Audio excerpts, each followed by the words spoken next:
He went to the University of Florida for his undergraduate and master's degree and joined Fig and Mueller in the late 70s. He went to another major consultant before starting his own firm in 2001. He specializes in complex concrete bridge design. He designs for owners and supports contractors with a staff of nearly 30 persons. This is a really, he's written like so many of the manuals for federal highways. He's their foremost expert on concrete bridge design, so he's your guy. Please welcome John. No, don't you. You'd be way unimpressed by the time this is over. Well, thank you, and it really an honor to be here. When the opportunity was offered, I really didn't know what quite to make of it. I'd never done anything kind of like this to speak to professors. I've never done that before. And so what we're doing today is really just sharing a resource that has become available that we helped the Federal Highway Administration develop over the last few years. It's available free of charge, downloadable from their website, which I think it'll be on a slide here. You don't have the PowerPoint right now. I understand it'll be made available to you later. Everything that's on there, every graphic that's on there is completely without copyright. You use it any way you want, in any form you want. And if you would like an original of something that you think may be a poor copy, just give me a call and we'll make sure you get it.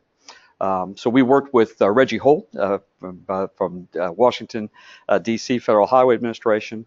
This is the second large volume we've written for them. We had previously authored a post-tensioning tendon installation and grouting guide, which has spawned a lot of changes since about 2006. It's been revised and second edition in 2013. And we are also producing for them now a new book, which will be coming out probably spring of next year, which is Highway Bridge Geometry, the methodology and the doings of geometry specifically for bridges, starting with fundamental girder bridges, curved bridges, and then going on to segmental construction and spliced U-beams that are curved as well, which have interesting features because of their casting. So those are the things that we've been responsible for. It's a great pleasure to do all this kind of stuff. So I went to the University of Florida. So if you hate the university, seriously? Yeah. Or I could not get in there now with the grades I had in high school. It is like, you must be really smart because it's a tough place to get into now, I mean, when the place hadn't been open that long. No, that's not true. They were just letting you in. I never took an SAT, never took an ACT. They had a thing called the Florida 12th grade test. And if you could sign your name, you could have access to college. I mean, that's what it was. But I did have 2 or 3 really wonderful professors. You guys, I don't know if you understand the impact that you have on young people, but Morris Self, these folks are no longer with us, and Byron Ruth, and a fellow named Jose Matrani, there was one other, Dr. Hayes, Cliff Hayes. These guys were my master's panel, and they were at my wedding. They just really engaged themselves in their students, and we were in a state where pre-stressed concrete was, it was leading the way. We first PCI come out of Bill Dean and bridge engineer back in late or early 60s, I guess. And so pre-stressed concrete was a part of what we learned. And I don't know if that's the case everywhere. It was just something we always did. I got a crazy call one night we were ending time as a master's student and had just defended, I think I just defended my thesis or study, and got a call, said, "Hey, do you want to meet somebody?" And I said, "It's about a job." And I said, "Yeah." And if you think about 1979, jobs were hard to come by. And met this French guy named Jean Mueller, who's now deceased, but famous bridge engineer. And wow, that's all I needed. I don't know if it was just the wow of him, but he was super. We moved to Paris for a couple of years and studied with him, and it's just been a great life. So really all about bridges, all about pre-stressed concrete in all its many forms. A few special folks in the back of the room, Ted Neff and Randy Cox, and both of these people we appreciate greatly. Randy is the ASB executive director, and I happen to be on the executive committee, right? And we have a meeting coming up that he's going to make me fly to California for, but that's okay. And so we really invested in post-tensioning technology and all the things that are going on around the country today. Grouting issues. If you come from a state that has grouting issues, we're thick into those kind of things, and helping DOTs try to manage the way durable post-tensioning bridges are built. Okay, so, and I understand this is on, they can't see what I'm holding in my hands, but if they knew the sheer weight of it, they'd be impressed.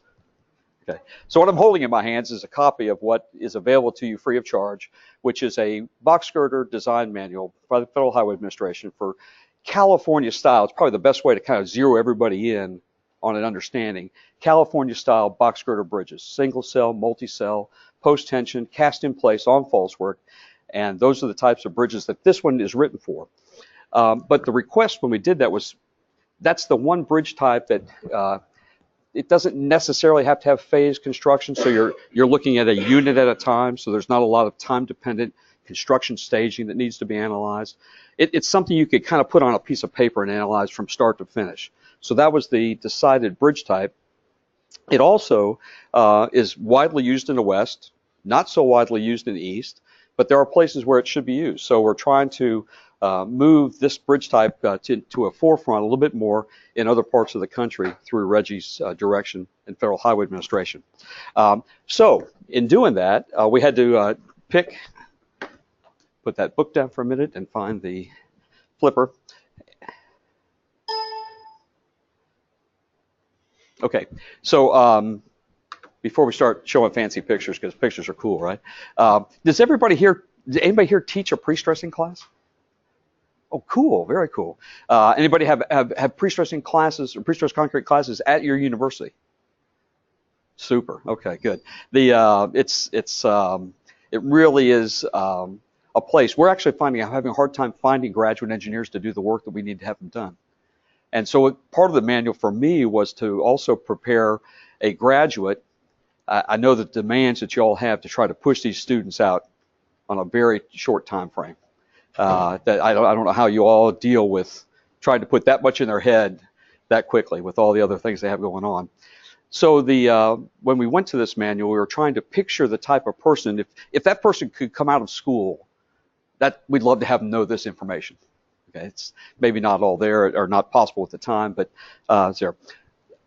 So we deal with concrete bridges, and just to kind of set the tone for the magnitude of the work, some projects. This is a bridge that I designed in Tennessee called the Foothills Bridge Number 2. It was a precast segmental bridge, but we're into protecting the environment. This was built from above purposely because of a very treacherous cliff that very fragile environment needed to be maintained. Precast elements that weigh 40, 50 tons are being brought and post-tensioned in sight. There's my precast segmental plug, Randy. So, but we also do precast and pre-tensioned girders. Splice girder construction is a big deal. This is a small bridge in Vermont that we designed.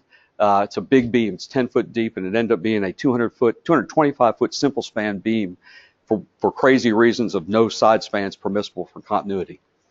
So that went through all the kind of breaking Vermont into their first big splice girder project. And down in Florida, we do, and this is how we, as a business, the ebbs and flow of what we do. We have cycles where money's available for new design, and we try to get in on that. Those things wane and go into construction. So then we also do contracting or engineering for contractors directly. So all the means and methods, all the special equipment you see, we design those things as well during construction phases to kind of keep those rhythms together so there's cash flow all the time. That's what we're trying to stay paychecks for everybody. This is the I-4 crosstown interchange in Tampa, just opened a couple of years ago. Really challenging geometric constraints and construction methodology. And then we also designed or have been a part of the design. It's, people get up and show slides says I designed, Okay, nobody does it by themselves. I was a very young person living in France when we did the Sunshine Skyway Bridge. Jean Mueller was the principal designers. These other ones I was responsible for. This one's still under design.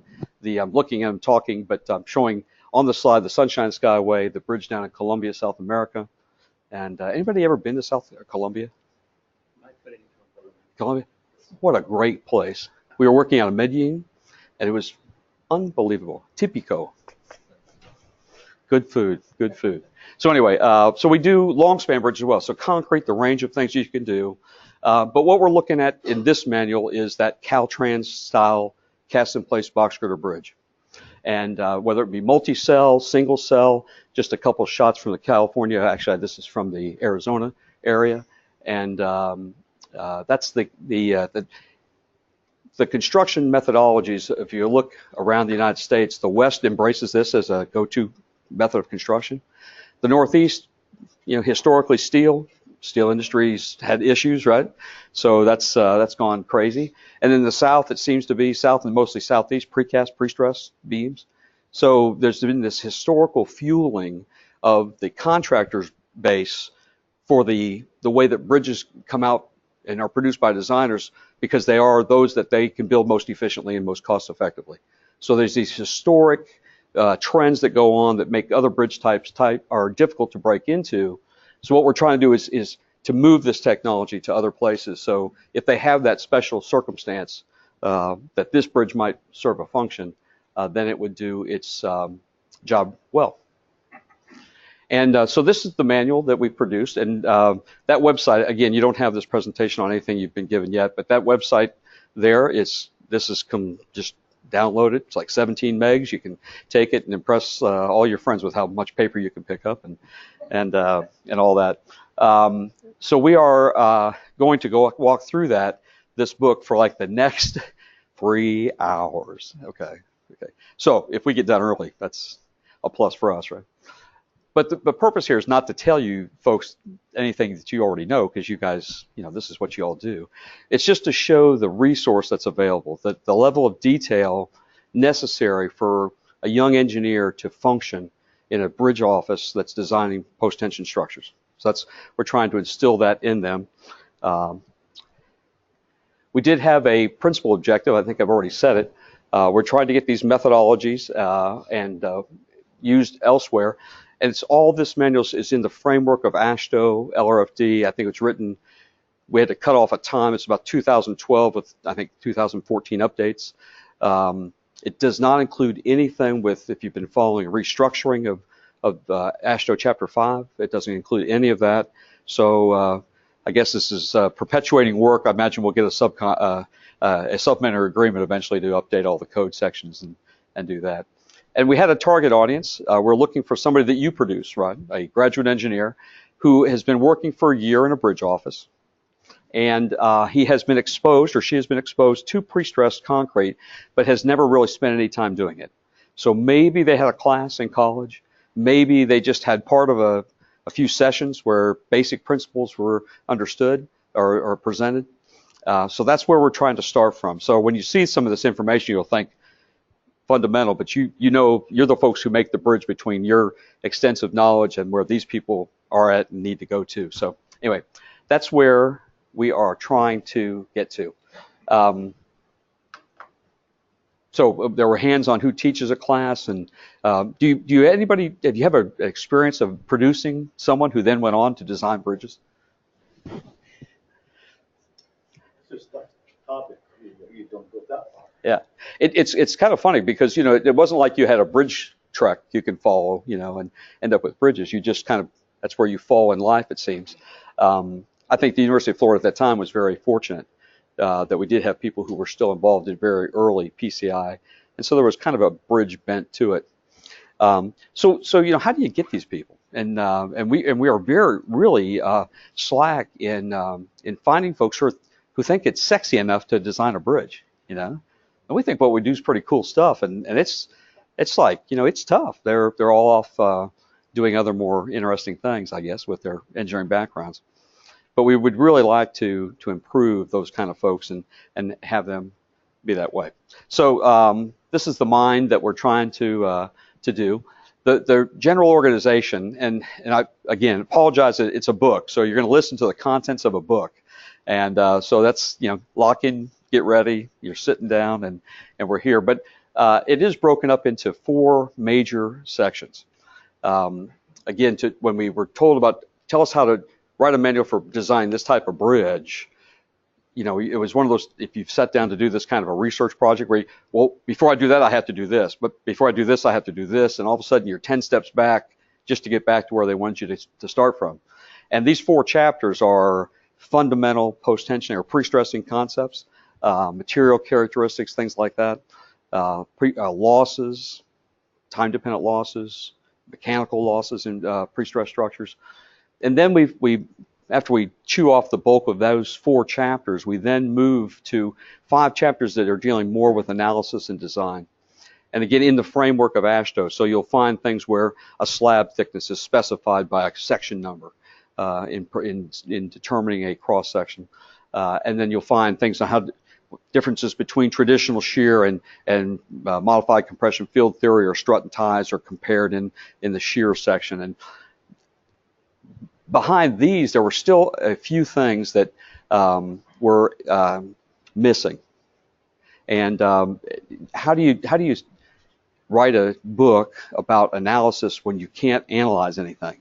Right? I mean, you can't all of a sudden, poof, there's a bending moment diagram. Where'd it come from? How'd you get it? What'd you consider? So there are 4 appendices after those 2 sections of text, and the 2 that I call just analytical are one was a common language that we use in our office when we speak about analysis, and it's a hand calculation method that is built around flexibilities as opposed to stiffnesses.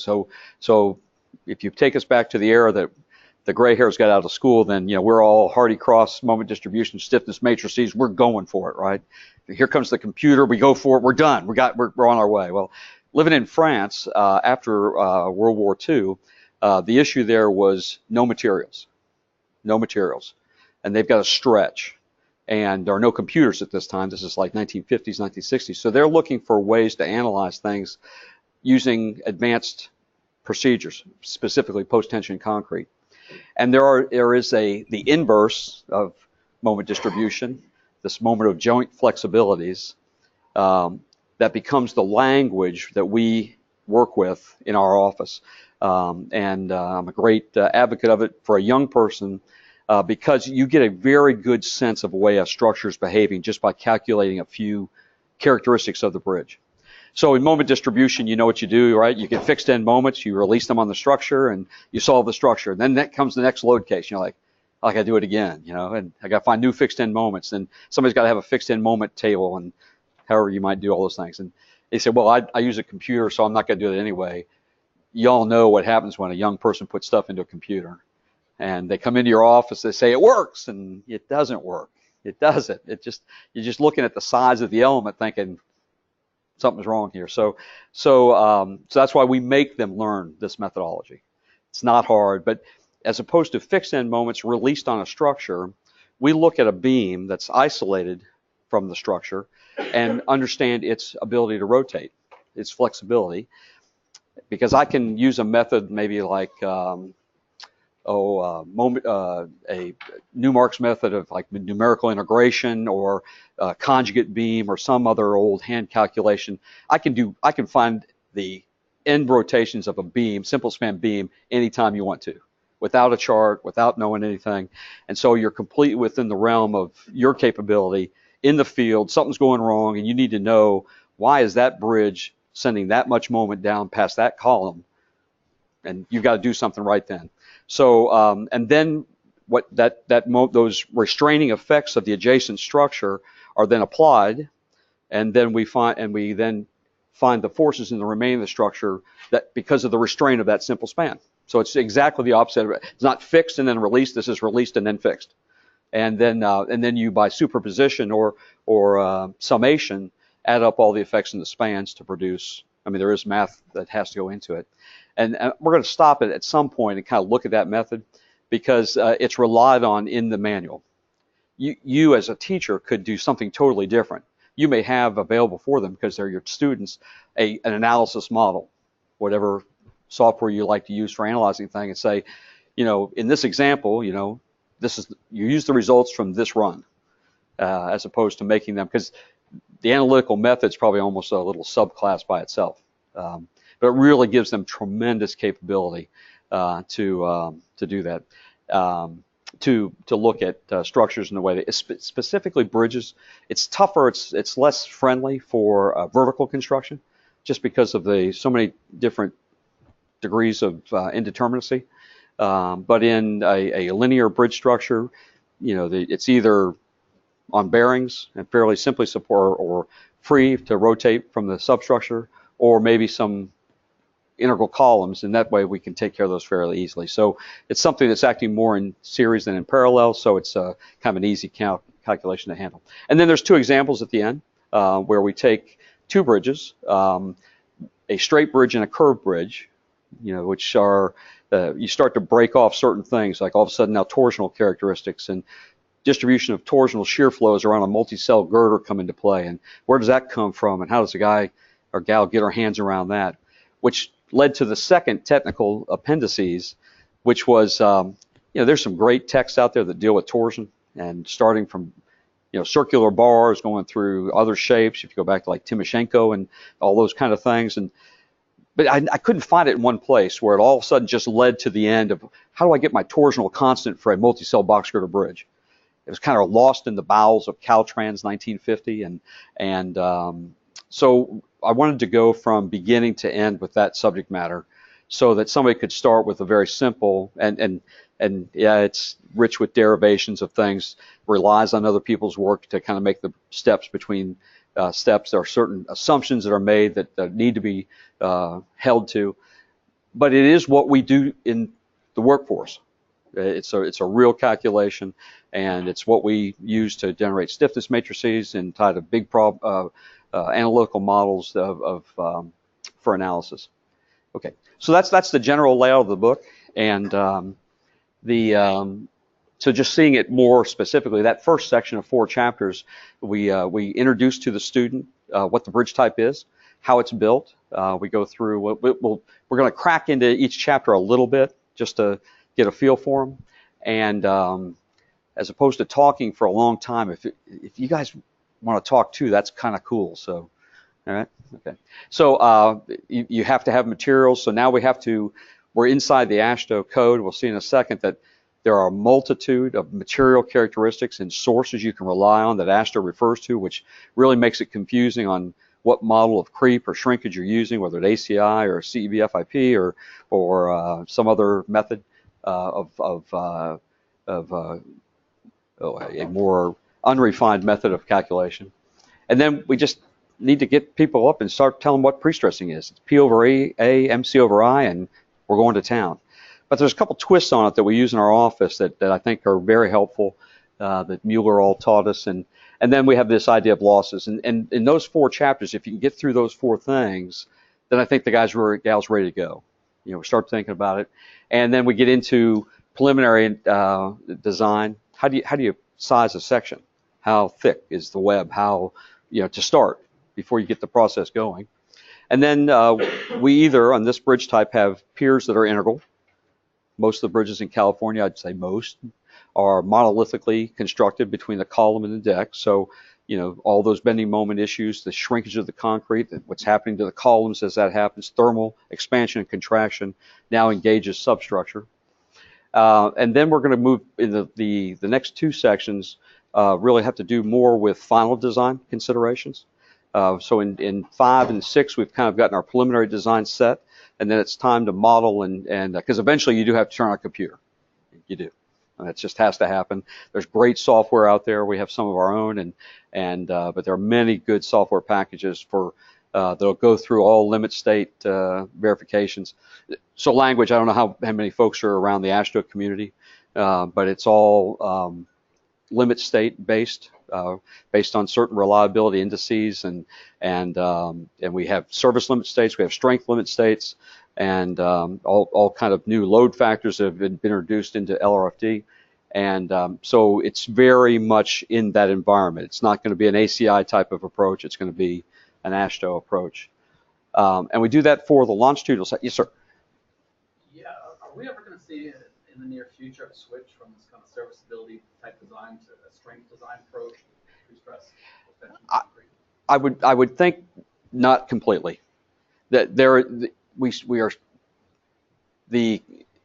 are still bound for durability reasons to carry the structure with appropriate service limit conditions. So I don't think you're ever going to weigh. If you're like in Florida, we designed the bridges going down to Key West 7-mile bridge, Long Key, Channel 5. And at some point, excessive tension is going to produce or give an opportunity for the egress of chlorides and corroding steel. So I don't think you're going to get away from it. And it still is a working stress, old terminology, service limit state design with strength limit state verifications. Brandon, I don't see it ever changing. I don't think. I think you pretty much have to solve the structure and then verify everything else works. Not so true in shear. There are we have just now added recently service limit conditions, which we'll see in a second, for webs, principal tensions. But those forever were just strength limit states, and nobody cared until we had some cases of people going too thin and excessive web cracking. And then in that case, then we had to drop back and really size webs for service limit state there as well. People don't like their concrete cracked. It's just, which it's gray and it cracks, right? And we're here in the bowels of PCA. Anyway, I think it's going to be like it is for a while. As more and more gets designed, I think people can start from the other end, but I think it would be a long time for the AASHTO community gave up service limit conditions. Transverse analysis of multi-cells or single-cell boxes are included pretty extensively. And in Chapter 8, we've got to understand, in the longitudinal sense, we're generating longitudinal post-tension quantities profiles. We're verifying strength and service limit states, and we're checking web, flexural, principal tensions.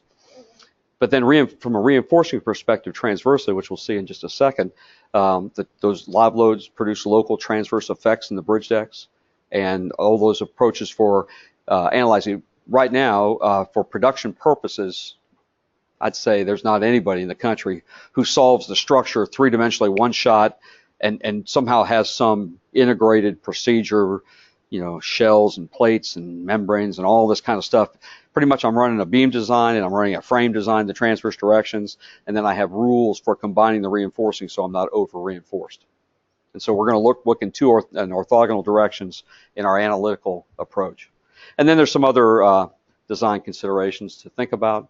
And then these examples we talked about, and also the two methods of analysis.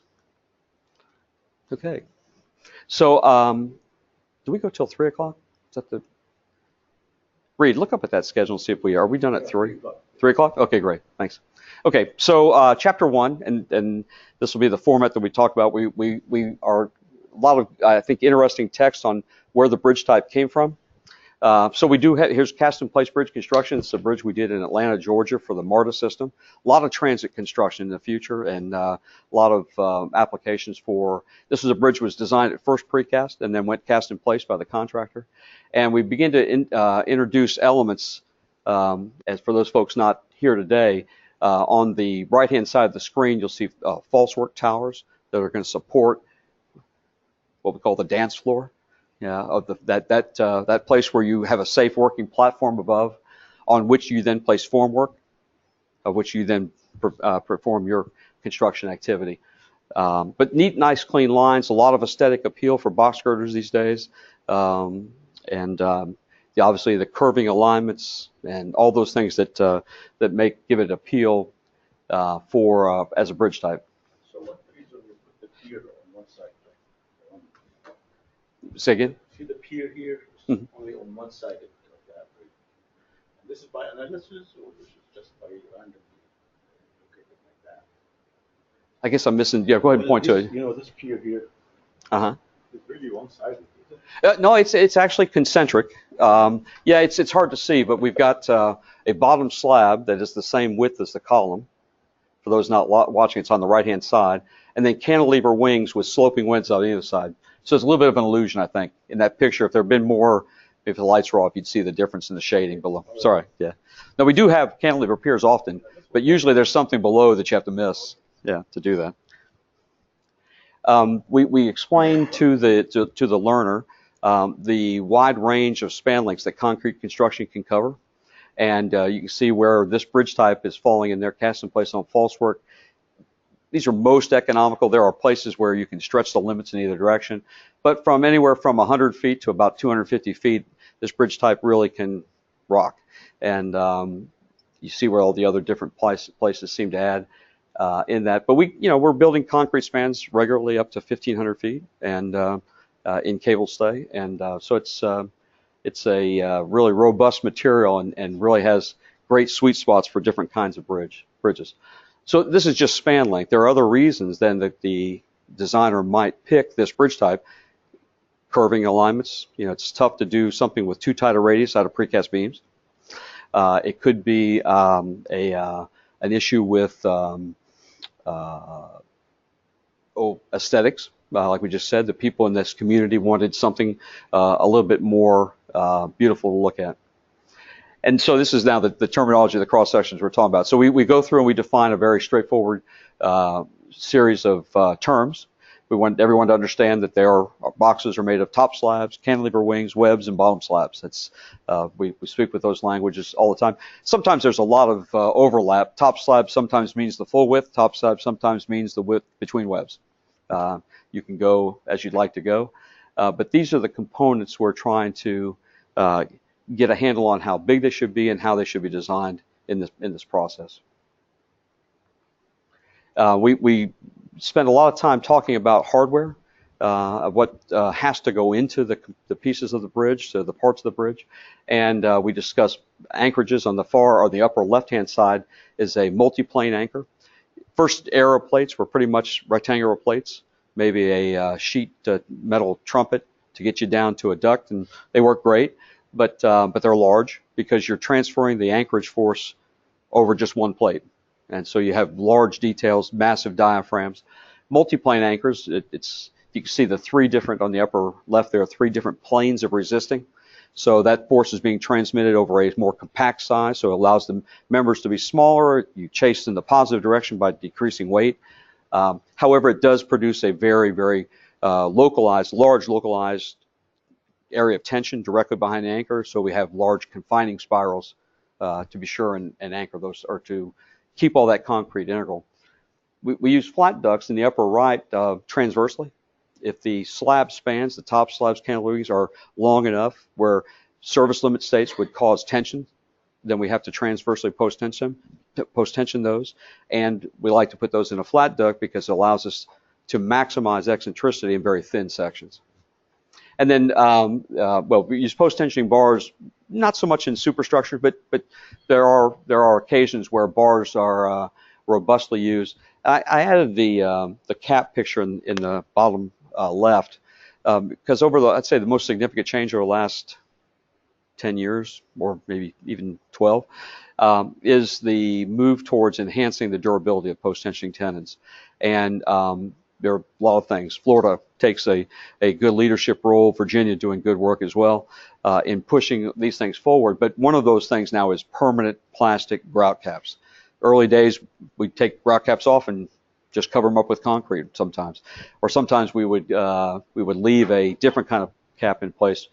But we're trying to stop any water at any time in the future recharging or getting back into any void that may have been left in a duct. In the grouting procedure, it's not perfect. We are trying our hardest to fill up all tenons as much as we can. And we use now vacuum-assisted injection in a secondary post-grouted system to be sure and pull a vacuum to make sure we're filling all the locations inside those trumpets.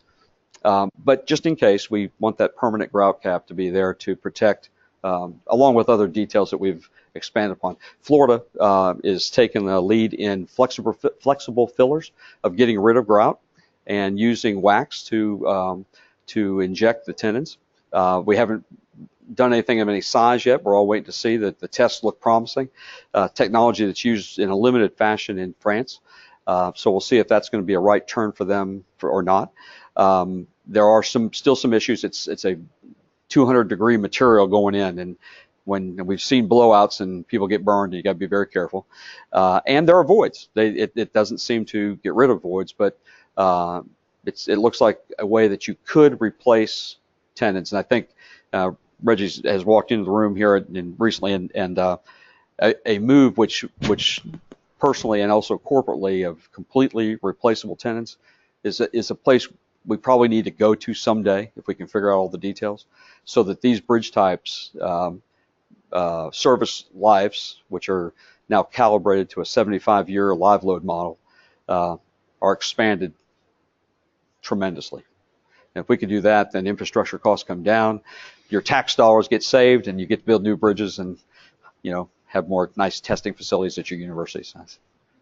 Right. So anyway, so we go into hardware. We talk about ducts. This is spiral wound, Texas or California style. Goes a long way back to to the 60s for use in construction. It actually is not. It's not impermeable. Water can move in and out of it, and you think, oh my gosh, that's horrible. Well, there are a lot of California bridges haven't changed ever since they were built, and we've actually found that there are conditions where this grout, if there is an unattractive moisture finding its way in, really almost serves as a cathode to pull the corrosion away from the pre-stressing steel and eat up the duct. We've inspected many bridges like that, and the strand be perfect and the duct not there. So there's merits in what they do, but we've mostly moved to plastic duct, and these are corrugated plastic to develop some bond for ultimate strength. And so now we're using these quite extensively. So now you see the plastic grout cap at the end. You have a plastic duct the whole way. We seal these up effectively, and hopefully we have tendons that cannot be attacked in the future. So do you take into consideration the friction loss? Absolutely, and they're significantly different. And we'll get to the friction aspect in a second mechanically, but each one of these ducts differently. They have different friction coefficients. There's different, actually, so we don't understand exactly friction because we also have this thing called wobble in there, and which is inconsequential duct alignment. But even then, it's kind of together it works. And in these plastic ducts, there are some opportunities for some reductions, which are very important. Yeah. And now just kind of walking through at the end of this first chapter, we walk through how a bridge gets built. I'd already mentioned false work towers and the dance floor. And sometimes, though, it's crazy, and you have to keep waterways open, and the bridges are very tall. And is there anybody here from California before I insult everybody? Californians are crazy. Look at that false work. I mean, that stuff's up in the air, and it's just there, But they have got, their contracting force is so capable and so experienced that they throw this stuff up like it's nothing. But we do sometimes have to build taller concentrations or concentrated locations of supports so that we can then put a dance floor that has a structural aspect to it rather than just a forming aspect to it. And this happens over highways all the time. I don't know what state you're from and how much you've interacted with your DOTs. Some of them look at it when they drive out there in California and go, oh my, yeah, never would they do that in my state. Never would they do that in my state. But they've got a huge program of really nice bridges. This is a bridge we did in Hallandale Beach in Florida. And now just showing, here's and I'm pointing again for those folks on the listening. On the picture at the bottom, you'll see the top of the dance floor or the platform. In this particular case, the bottom slab has already been poured in a first stage, but you can see the web and cantilever wing forms in place off their own little temporary supports that sit on top of the dance floor. And internal web forms have already begin to be assembled, and the longitudinal ducts starting to achieve their profile in the bridge. So once the platform, the dance floor is in place, we start bringing up formwork on top of the false work. Reinforcing is tying, and it's a very important issue, and clearances and covers and bar bends, and someone was talking about number 6 stirrup that was bent for a research project before we got started, and a young person will, they'll go after anything. Hey, I'm going to put number 18s in there, Said, yeah, you go out there and you pick up that number 18 and you tell somebody you're going to put that in your bridge, and those 3 or 4 guys will escort you off the site pretty quickly. And the eccentricity of the tying of the ducts, we have very specific code requirements for the intervals at which the ducts have to be tied to make sure the eccentricities are being achieved along the length of the span. So web reinforcing bottom slab steel is in place, and then there has to be an awareness that these bridges. This bridge is in Oregon, and we're building sequentially, longitudinally as this phase of work's going on. So In this case, bottom slab's already been cast. So the dance floor is in place. The false work supports are down below. You can't see. The bottom slab steel and the web reinforcing was tied in the first stage of work, and the bottom slab poured. And then from beginning in a sequence from the abutment towards the far abutment, there's a advancing of forms. There are web sections that have been poured in the back of the photograph, which in the front photograph you can see those web forms have been moved forward. No dead load has been engaged yet, so these are just high quality construction joints with very stringent requirements. And then the webs are poured, and then you can start to see right in the center, back below the crane in the photograph, you can see where some of the false work supports for the top slab are starting to be placed. In this case, it was a stick-built forming system, which is really challenging because all that's got to come out. So there's access holes into the girder laterally through the webs, and there are people who are challenged with having to get sometimes very shallow bridge decks of getting all that outside of the bridge. So you have a longitudinal phasing. I'm sure if you were to look this way in the bridge, you'd probably see people tying more steel in the bottom slab. You might see a bottom slab pour going on, and eventually the thing will work its way all the way across to the far end of the bridge. Top slab, once all the formwork, and we can see looking down in the top in the fore section, you can see the tops of the webs with the web reinforcing that's going to be developed in the top slab protruding from the webs. The plywood built form system is in place, and the top slab is being poured. Extremely stringent controls on the quality of the concrete, the rate of application. We're using a mechanical screed here to give profile to the bridge, so thicknesses are well controlled by the setting of the screed rails, and the work is advancing across that. It's also maybe the most critical element that you cure properly. So in this case, they're just they're covering it, trying to keep moisture from escaping too quickly, and keeping it cool as they could. Actually, in this particular location, though heats of hydration are high in this particular area with the humidity and the heat that was there, it was not a challenging cure for them. So you keep the form inside? Yeah, everything is still then little guys like me have to go in and get it out. Oh yeah, it's tough work. It's endangered space, right? And so you've got heat, oxygen, airflow that has to be maintained, and there have to be locations for access. And it's very, very difficult work, very tough work. Once the concrete's poured and hardened, then we can start to take and make tendons. So we've got rolls of strand that have been stacked according to specification, shipped, and or been tested by lot and to make sure they have the right quality. It's an old picture where they actually kind of wove a sock around the end of the tendon so that you could then hook up to a come-along wire and then pull the tendon through from one end of the anchorage to the other. And they're using a saw cut to cut the strands. Now we even do things like we waste a lot. We'll weld them together at the end just to kind of get rid of the sock there. And then hydraulic rams come in the end, and depending on the length of the bridge, they might be stressed from one end, or they could be stressed from two ends for longer construction. And here's a multi-strand ram. He's at that point, it's hard to see his left hand down in front of his face, but he's holding a tape measure and he's measuring the elongation. So when we stress, we have two different ways of trying to understand whether the force is in the tendon.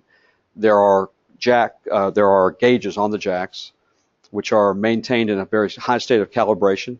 Somewhere on site there'll be a master gauge that's always sent off to a lab to test, and then we're looking at a gauge pressure because the manufacturer of the jack will say this gauge pressure means this much force.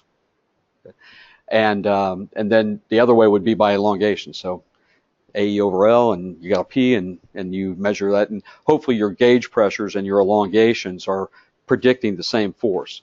If there's a mismatch, then there's a place where in the field there has to be a decision made on it. Say you have excessive friction, and some reason you're not getting elongations, but you might have a gauge that's a little bit out of sync. So then there has to be some meeting to get together to try to resolve that. Did you take off the shoring during the jacking, or leave it short?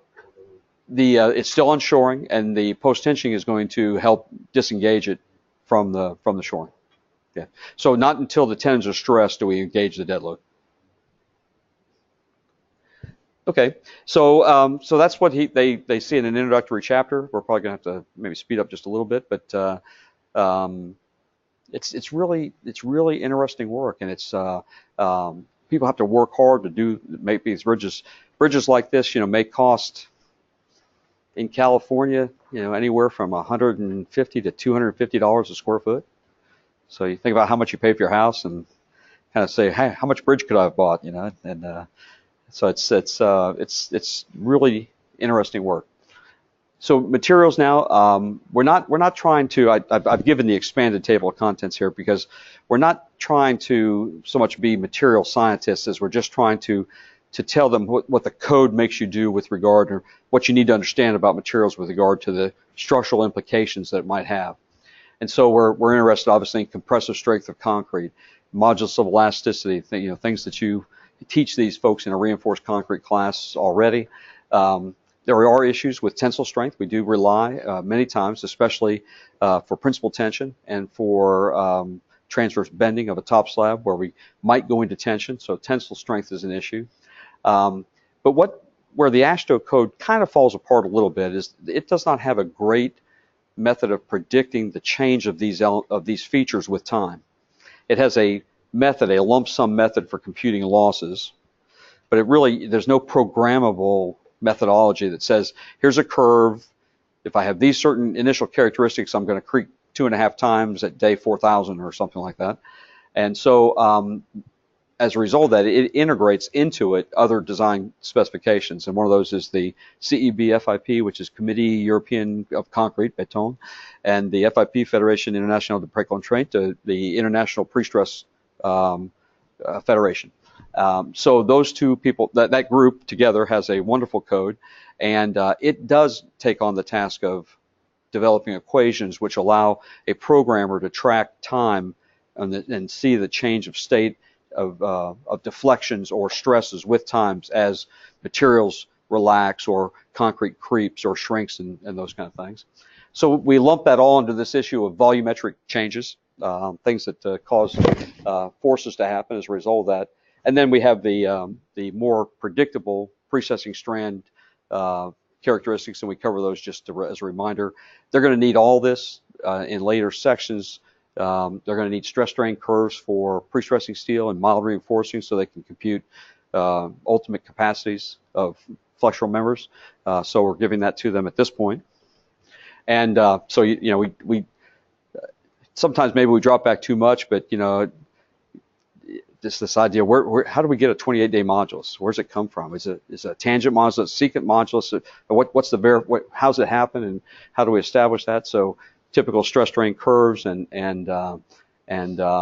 it's talked about and defined in the text where it comes from. And then these are the type of curves that are in the CEB FIP code that give us the strength gain, and though in our nice little equation for 33,000 times the unit weight to the 1.5 power times the square root of F prime C, for a modulus, and you say, well, my concrete's now increased in time, in age, over the next 90 days to this now F prime C.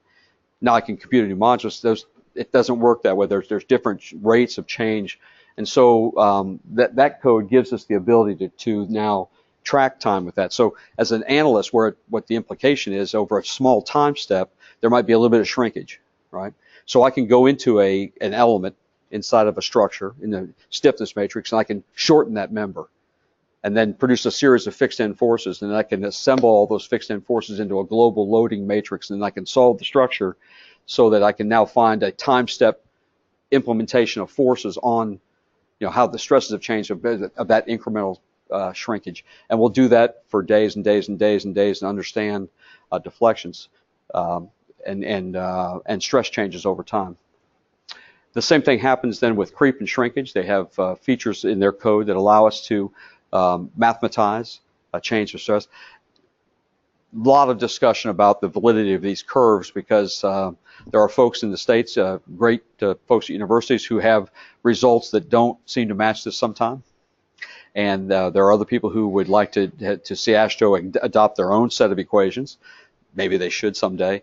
It's such a huge subject matter and so variable right now it's kind of we're using them because they work. That if you take something from one and you throw it together with this and you try to do something together, you're getting into trouble. But if you stay within one method, you're doing okay.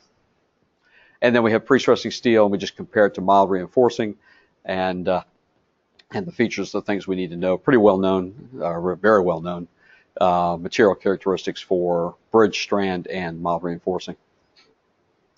So that's really the short on the material side. You're getting into it, sir. In terms of the pre-stressing strand, I know it's very common to use steel strands that have a yield strength of 250 KSI and 207 KSI. They've been doing that for decades. Are we going to see any changes in the future of, say, 300, 350, 400? You are, and it's currently, 20 years from now, people will say, why'd you call it that? But right now it's called super strand. Ooh, it's like 300 KSI or 330 KSI steel, or it might be 270 KSI steel that's a little bit bigger in size. And so we're starting to get more force per location of anchorage, and it's coming into use. It's a little bit more expensive at the time, and I'm sure one day probably we'll look back and they'll say, gee, it wasn't so super after all. It was just good steel, But yes, you are seeing trends. It has been 250, 270 for a long time, and there are some places where here's the trickle now. I've got a thin slab that I'm trying to use those flat anchorages on, and all of a sudden I'm taking 4 strands of 270. Now I'm putting in 330. Okay, that little anchorage is now like this, and now my slab minimum dimensions, which are governed by the anchorage size, are now this, because I can't punctually put that much force on that small slab. So there are going to be some practical limitations where, for us, if we went to 3, theoretically we could take out a third of our transverse post tensioning locations. Same amount of force is being applied, but from a labor perspective, the bridge costs would go down because fewer installations. So it's all kind of tied up in a very cool way. So once it's slowly trickling through, and we're trying to see out where we can use it more readily. But it's a very cool, actually very recent development, like the last 18 months, 2 years. I mean, it's been around in thought for a while, but in terms of product actually showing up on site, yeah.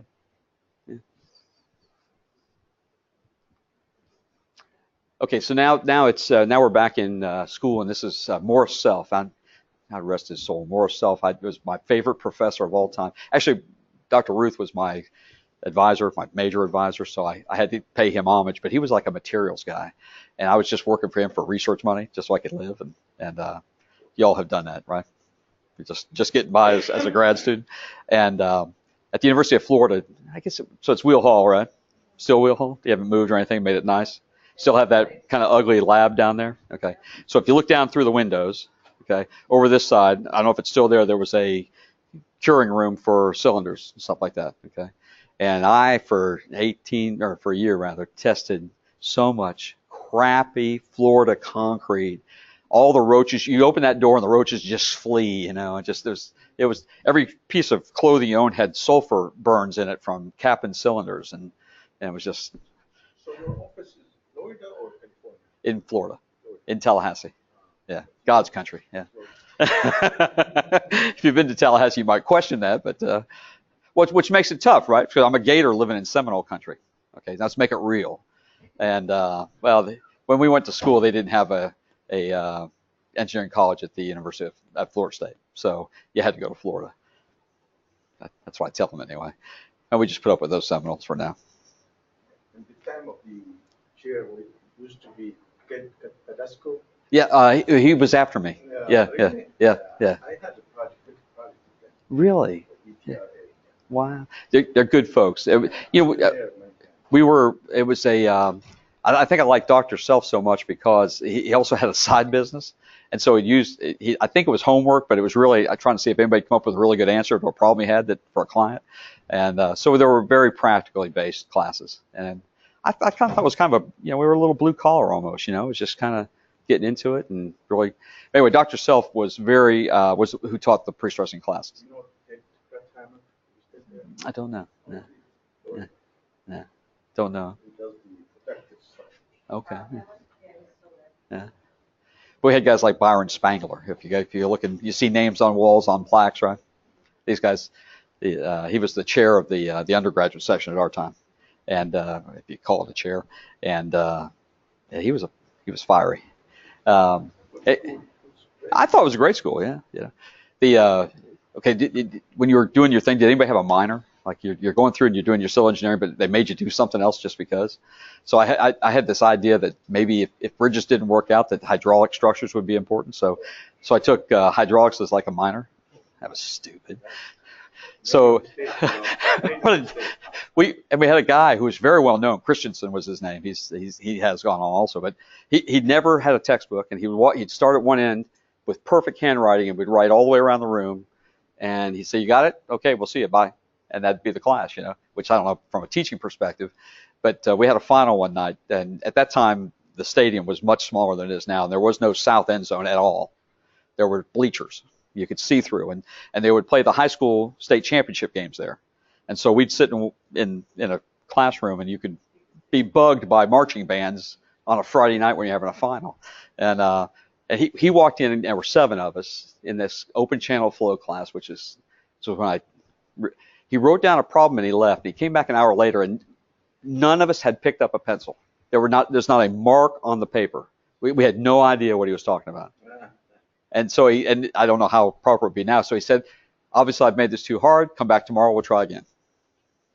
And that was, so thank goodness I never went and had anything to do with water. Anyway, I did like Well Hall. Okay, so in pre-stressing concepts, we're moving through, and this is where we're starting to try to get some twist over what you just might be adding up stresses and things. But we're starting with somebody who may have just been exposed to it. So we're really trying to say, hey, we're trying to pre-compress tensile zones so that we can extend the lengths of bridges and promote service conditions and service lives by having uncracked concrete as opposed to reinforced concrete. We do introduce, because Caltrans has a long history with what they call line girder analysis, where they will pick a section of a bridge and analyze that. I think now we're a lot more comfortable, depending on the width of the bridge, and analyzing the entire cross section at a time with a line girder still. But they do seem to still favor, and sometimes this idea of girder. So most of the work in the book is built around this section that is being post-tensioned of the entire work, and has an inertia and area, and we define some positive features in the span. Some people like Y's, I like C's, so you just have to go with that. And we are running through, again, very simple equations, and finding, so there's self-weight, so there's a state of stress. And then we add a tendon, and we're trying to convince this person that but it has no eccentricity. So we add an axial feature to it, and then we place some eccentricity to it, and as a result, the state of stress is being changed, and we are doing that. However, if you're a designer, designing to stress is it's not getting you there. I need to know how much pre-stress. What's P-jack going to be? I need to know what's the jacking force of that. And if I compute a stress, and I have to kind of guess at a force, and there's a cycle that kind of drives you nuts. So we introduce a concept called the cross-section efficiency. I mean, it's a nice name because it does speak a little bit about how a cross-section will or will not be able to be pre-stressed. So we take this rho, the efficiency, we take the inertia divided by the other section characteristics, and we find a value that is very important to what we do. And just as comparison, how ineffective anything that's got a lot of meat in the middle, okay? You don't want meat in the middle. It's bad for you. That's what my doctor says. But so you want sections that have great characteristics, and you'll see that they versus 0.25 and 0.333. Twice that for the interior line girder, which is about as good as you're going to get for a structure.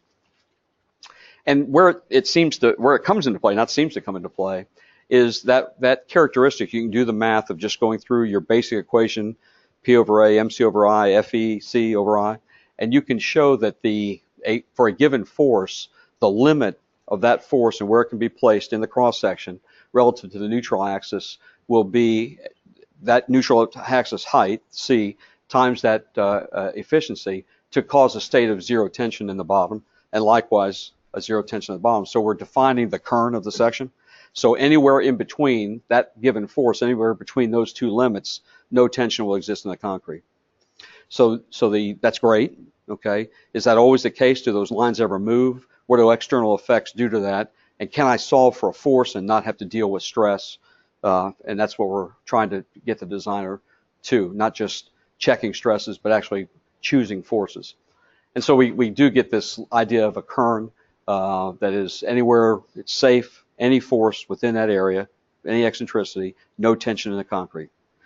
And it's important because externally applying loads are going to move and condense that dimension rho h, and it's going to shift it up and down with externally applied moments, not as a function of the cross section. So we're looking at internal equilibrium now rather than stress, and I want to find for external moments being applied, what are the permissible forces at specific eccentricities. And so what happens is that you can then draw graphically a zone. So if you went through all those equations and they're in the text, you apply the conditions of internal equilibrium, those moments will tend to draw or extend the eccentricity, permissible eccentricity, to cause a tension. And so we look at two different bounds. How high can a tendon be to not cause tension on the bottom? How high can it be to not cause compression failure on the top? Or likewise, how low can it be so it doesn't cause tension on the top, or how low can it be so it doesn't cause compression on the bottom? So we get these bounds, so they tend to shift by the external moments, the kern. And so this safe zone, the green zone, well, actually the safe zone could be down here. So if you like to externally post tension in bridges, you do have safe. But within the depth of the member for this bridge type, any tendon in that green zone of any force will, or for the given force of the project, which we're about to find out, would be safely placed. And so it may not be the one load balancing location, which we talk about load balancing a little bit, T.Y. Lynn's work, and but it is a place where we're starting to graphically see where the center of gravity, the pre-stress force should be, so that our technicians can now start to locate tendons and anchorages, they with their own knowledge of what is important, not engineers, but yet highly trained to know where tendons go, so we can start to detail the profile of a tendon. And so this little gyro, this is not sophisticated, but it's extremely useful. So you get that top equation going on. We can rearrange some terms. We can insert two things. We can I multiply the top by I and divide by A, and divide by, or by I and A and divide by C2, and then I can take that term on the left-hand side of the equation and call that a moment that gives me my permissible tension or compression failure, and then this efficiency ratio, and so I can now solve for a pre-stressing force. So now I have an externally applied moment M, the permissible moment MA, which might be a permissible tension. So I'm going to allow a tension. So that would then actually cause to increase or decrease that moment on top. Divide by the lever arm internally, and I can find I can solve directly for the force. So that when I put those stresses, I put it back into a stress formulation like up on top, those stresses will be satisfactory with regard to code. And this is a much more appealing way to go after how many strands do I need, how many tendons do I need with what eccentricity, than just giving somebody a stress equation, say, okay, just make it work. I need a way to get there and find a force. So we work with these types of equations to allow us to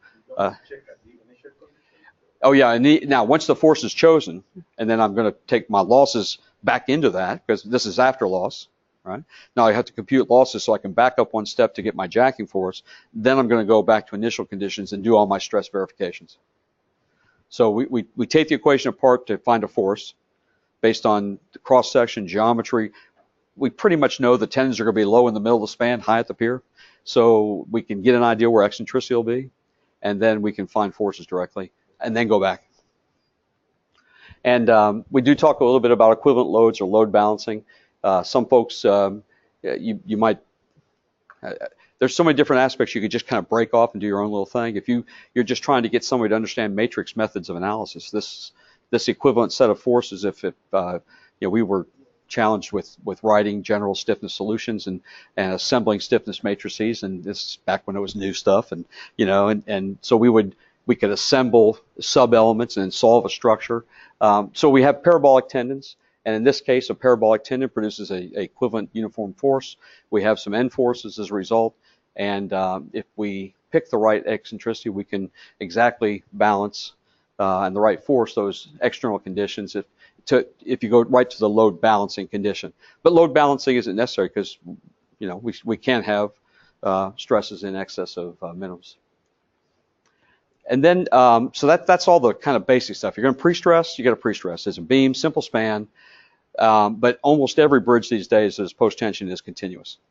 And now one other feature is coming into play, which are secondary moments from pre-stressing. The fact that when I stress my two-span bridge, and I purposely showed it stupid here with two tendons that are starting and beginning with zero eccentricity, in reality, that tendon would peak up high over that middle pier at that location number 2. But for here, I'm just trying to make a point in the math. If that structure were severed and post-tension, it would be free to rotate. Those theta 1, 2, 2, 1, 2, 3, 3, 2. And then, but the fact that they're together, that restraining moment has to be applied, so it's going to shift the primary moment diagram by the addition of secondary moments. So in the first figure, I have my primary moment, which is essentially force times eccentricity. Because of the structural continuity, I have a secondary moment. In this case, it's linear. There's nothing that's going to cause that other than to be an end constrained induced moment, which would there's no load in the span to cause it to be not linear. And so it acts to shift the moment diagram, in this case, in the upward direction, which would tend to decrease the efficiency of a tendon at midspan and increase different efficiency, increase the demand at midspan and decrease the demand at the pier. And so those moments need to be calculated, but yet these are all a function of the pre-stress force, F, down there in the bottom. So there is an indeterminacy added to your solution. Simple spans I can solve for force, but now I've got this other moment that's a function of force. Well, I don't know what that force is yet, so how do I get there? And so is there a way we can work that together without having to do some kind of iterative deal going on there? So we walk through that, and the other feature that we add, because again we're trying to have a learning vehicle where the person can actually compute these things. Most cast-in-place bridges are pre-stressed with parabolically shaped profiles, sections. So because most of the load is uniform dead load. Dead load to live load ratios are probably in the 5s and 6s and 7s, depending on where you're at. So the dominant load is going to be the dead load. And so for the most part, we can try to put back an upward uniform load with a downward load. And so we can find a center of gravity of that load, and we can also then find the point of actions of that load, which come into play shortly. So I'm going to stop for a second on this subject matter, because, well, no, let me go through, and then we'll stop after this next. So we just talked to them about a parabolic section, and then we have, and these are what folks do. So these are theoretic. Sir. Do you know any reference that compares efficiency between straight PT and parabolic PT? No, fortunately no. This book has a section that compares it, not between straight. It's between that true eccentricity diagrams and that one I started with. Okay, with where it's not peaked over the pier. So in this case, these are typical diagrams that are put in a set of plans where we would specify low points and high points, points of inflection of the tendons, where every part of that is a parabolic section. And so for each one of those lines, we can establish then, like here for the end span, a curvature diagram of the primary moment. So it's just F times E, and I insert some numbers here. 2.5 on the lower left-hand side of this figure is the eccentricity. So that is the curvature diagram produced by the primary moments. If it was free to rotate, it would be because of this curvature. Okay. So now if a person had the ability to compute those end rotations easily, then, and a method then to constrain those, then they could predict those continuity moments, which are the secondary moments on the system. And so now you start thinking back in conjugate beams or numerical integration techniques or whatever you like to do to get at something pretty quickly. But with those, using these center of gravity of these parabolic areas, now each one of these sectors can be subdivided into curvature sections, and that curvature can be concentrated into forces. And so now concentrated forces in conjugate beam theory reactions are now rotations. And so now I have simple end rotations, and so I can do that. For me to try to find in a moment distribution or a stiffness solution the fixed end moments of that, you'd be at it a long time to do that. But to find the rotations of that takes about that much work. So there are, if I can now take these reactions and make those continuity moments, then I've got a way of getting to where I need to be for estimating what those secondary moments are going to be. And that's where I think I want to stop. So Yeah. this 150 is what? 100, the, Yellow only, or this yellow green together? which one now? The 150 F over E. So This is the result of yeah. what total? Okay, so here's the parabolically segmented curvature diagram, which is going to be force times eccentricity. So force, and we're assuming force at this point constant along the span, times the 2.5 eccentricity, and that defines the, for those at home, I'm sitting here looking at the lower left-hand side, so there's a parabolic sector that has a concentrated force element. Also, from the point of inflection back, there'll be a second, so we need to integrate or find a way to what that numerically sum that area, but we know the characteristics of a parabola, so we can do that. And then we have the little bit of feature on the opposite side as well to find concentrated reactions down, or loads. And so each one of those areas up on the top have center of gravities by the parabolic sections, and they have eccentricities. So I do the math, the 2/3 the height times the base to get the area. That's the magnitude of the force of that, each of those sections. And then they have a point of application in that section. And I can now take, so these forces, the -6, -90, the 150, and the 80, are the concentrated curvatures of those shaded areas above. And if question, because the 80 and 150 shouldn't be the same? Or? Okay. No, because of the these parabolas have different lengths. The 48 and 60. Yeah, it's parabolic sections with constant or with consistent tangents, but they are not one parabola. Okay, but when you do this superposition, wouldn't it be 40 or 48 that these two? That's okay. Okay. No, I think you could break up that diagram any way you'd like. Yeah. Anybody ever do any hand numerical integration stuff? Man, that's maybe, well, you want to make your day. Lock that stuff in, load it, man. That's cool stuff. You could do this as well, and then set up spreadsheets for it. You just kind of put in eccentricities to get end rotations, as long as you can do something with your end rotations. Okay, and that's maybe a segue to everybody still good? We need a stand up. We're good. Okay.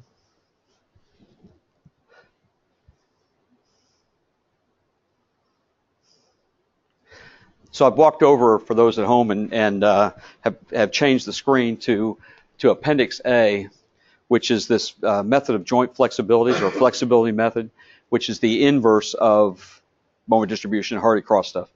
Got a notification I want to get rid of.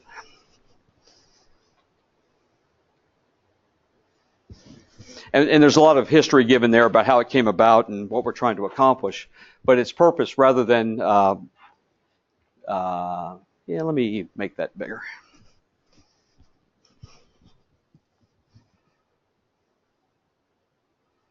Okay. If this thing will let me scroll or not, so. I don't think so. Okay, I may have to stand over there and do that. But essentially, we're working our typical stiffness equations into a flexibility solution, where if we have flexibility coefficients and different force features, we can find end displacements. directly without inverting the stiffness matrix as in the first case. Just let me jump down to a figure here. And so what we're trying to do is we're trying to understand a span within a series of continuous spans, knowing that simple spans will have a sign convention, and defining a few characteristics, which we call beam flexibilities, which are essentially the bending moments or the rotations produced at either side of an element, figure A4, the rotations under a unit moment applied at one end. And then we're going to use those to scale. So every beam will have 3 coefficients. Get down here to these A, B, and C's.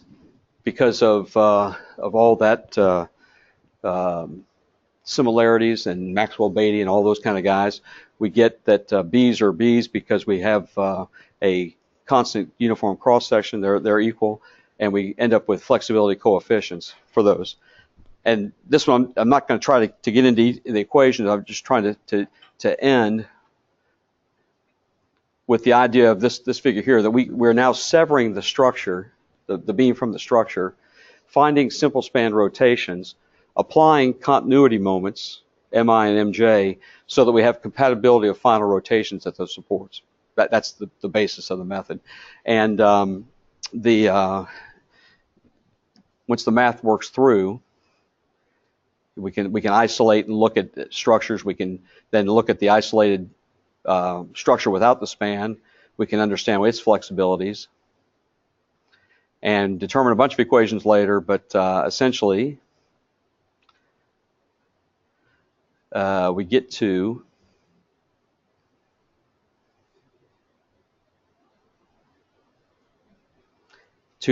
continuity moment equations in terms of what we call carryover factors and simple span rotation. So you solve the structure for carryover factors of the structure within span, and if you know those and the characteristic B, then for any end rotations, I can immediately find the end moments for that structure.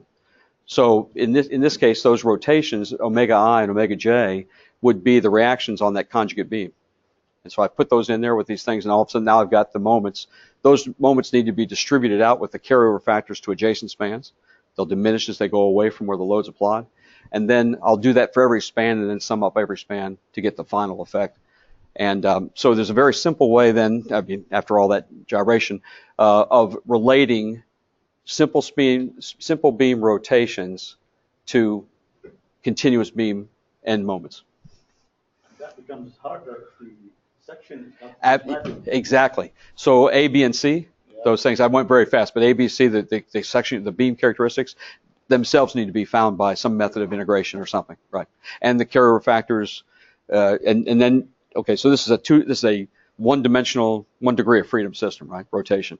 So there's no axial shortening, there's no shear deformations, there's none of those kind of things. There's no knowledge that the beam has depth, so there might be eccentricity just in the center of gravities where pre-stressing force might induce another force because of the change in geometry. Everything's lumped on the line with the nodal thing. It's extremely close to final results and perfect for preliminary design. Yeah. Anyway, so we go through, sometimes we have to distribute these, and just to show, and this page, which is page 241, is the page that summarizes all the necessary equations you need to do the solution. And here's an example of how it works. This 3-span bridge, and this is carried out throughout this structure. It has the section characteristics that are now on the screen. We compute, I'm factoring E out of everything just to keep the numbers within reason. I compute the beam characteristics. A, the 99 point whatever it is inches squared. No, this is all in feet. These are units of feet now. Big elements, right? It's a 8-foot deep box girder. Yeah, we're not pre-stressed beam stuff, yeah. And we get section characteristics for the spans. I do perform my analysis to find all the carryover factors. Those are the fees. And once that structure's stalled, it never changes. I don't have to go back and solve the structure ever again. or moment distribution, you have to do it for each individual load. You've got to do it all over again. I then can, in this case, I want to put a uniform load. I know the rotations are L cubed over 24 EI. I move E to the other side of the equation. I find moments by my equations. And then this is how it gets put together. So I found my continuity moment as the negative 840 kips there. The moment at the free end obviously is 0. So that there's a carryover factor that nothing carries over to the end of a discontinuity in the structure. So from that, then I can build the loading in the first span, and my 840 then carries over with a carryover factor to 240 with a change of sign to the rest of the structure. And if there are more spans, it would keep on going. I do the same with the middle span and the far span, which is now, it's just the symmetrical because the structure is symmetrical. And I end up with a bending moment diagram for that, which it's a pretty easy calculation. You wouldn't necessarily have to do it for that structure, or you could use a general analysis piece of software. But when the rotations are driven by curvatures that are not easily loaded into a piece of software, unless you can actually define a curvature diagram as a free or a fixed end element member, a general analysis program won't spit that out for you. So this is here mostly so that the learner isn't frustrated by not being able to turn curvatures into continuity moments. That's the whole exercise, is why it's there. So if you have another method of doing that, if you want to use an equivalent load analysis, you could take the equivalent loads from the PT, put it onto a frame structure. The result is total moment. You can then deduct from it primary moments and find the secondary moments. This integrating the curvatures produces secondary moments directly. Okay, and that's so in one way I've got the total answer. I need to deduct primary. Here I can integrate primary to get the final moments. And so if your curvature, if your loads are curvature, internal stresses rather, are curvature induced based rather than external force based, this method has a lot of fun and capability to it. And you just do that now. See, now in this case for dead load, but this particular bridge we're talking about weighs 16 kips per foot. I just multiply that diagram by 16. The barrier rails weigh 1.8. I can multiply that diagram by 1.8, and those numbers are not going to be any different from any other analytical model you could produce with the same basic assumptions. Okay, so that's the total aside that is Appendix A, just bent to do that. It gets a little hairier when we introduce substructure that's monolithic. So we have pure characteristics and side sway corrections and all those things that you always know about. And so you end up with similar bending moment diagrams, but now you have moments going to piers that are attracted by their stiffness because they're integral with the superstructure. And but very important things to know. So if I'm loading here, and I got a pier of it, how much moment's going beyond that pier? Or how much is going down the pier? Moment distribution will tell you that only after you solve the entire structure by a back determination of what those numbers are. Here, I can actually find a distribution factor which sends the moments in each direction directly. So the pier will not slide? No, now the pier in this case, then we do have now lateral. It's connected monolithically. The structure is held to displacement. And then because of the imbalance of shears that result on the columns, then we have to adjust for side sway, like you would in moment distribution. So anyway, so that you do it any way you want, however you get there, but giving a student the ability to go from a curvature diagram to a continuity moment, doesn't have to be this way, it can be any way you can come up with, really eases their pain in comprehension of what the secondary moment really is. It's the fact that my bridge can't rotate. And my adjacent spans are keeping it from wanting to do that. And boy, I'd like to know what that number is directly. It has to be graduate class. Yeah, yeah. That's, some of our guys still don't get it sometimes, it seems like. We're going to edit that part out of the tape, by the way.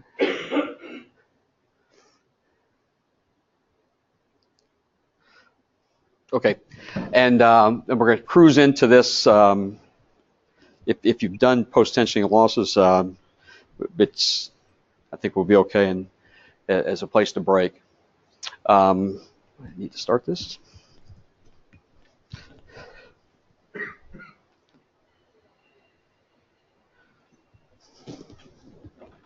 Okay, so a force in a tendon isn't constant along its length because of friction and wobble. It's not constant along its length because concrete shortens, and it shortens differently depending on if you have integral substructures, that some of that shortening might be dissipated through a shear in a column.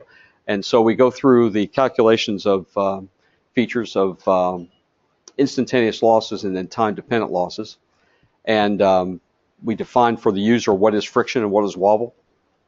So we have intentional friction of a tendon inside ducts that are placed to a changing geometry. We want it to happen, we know it's going to happen, and we have to account for it.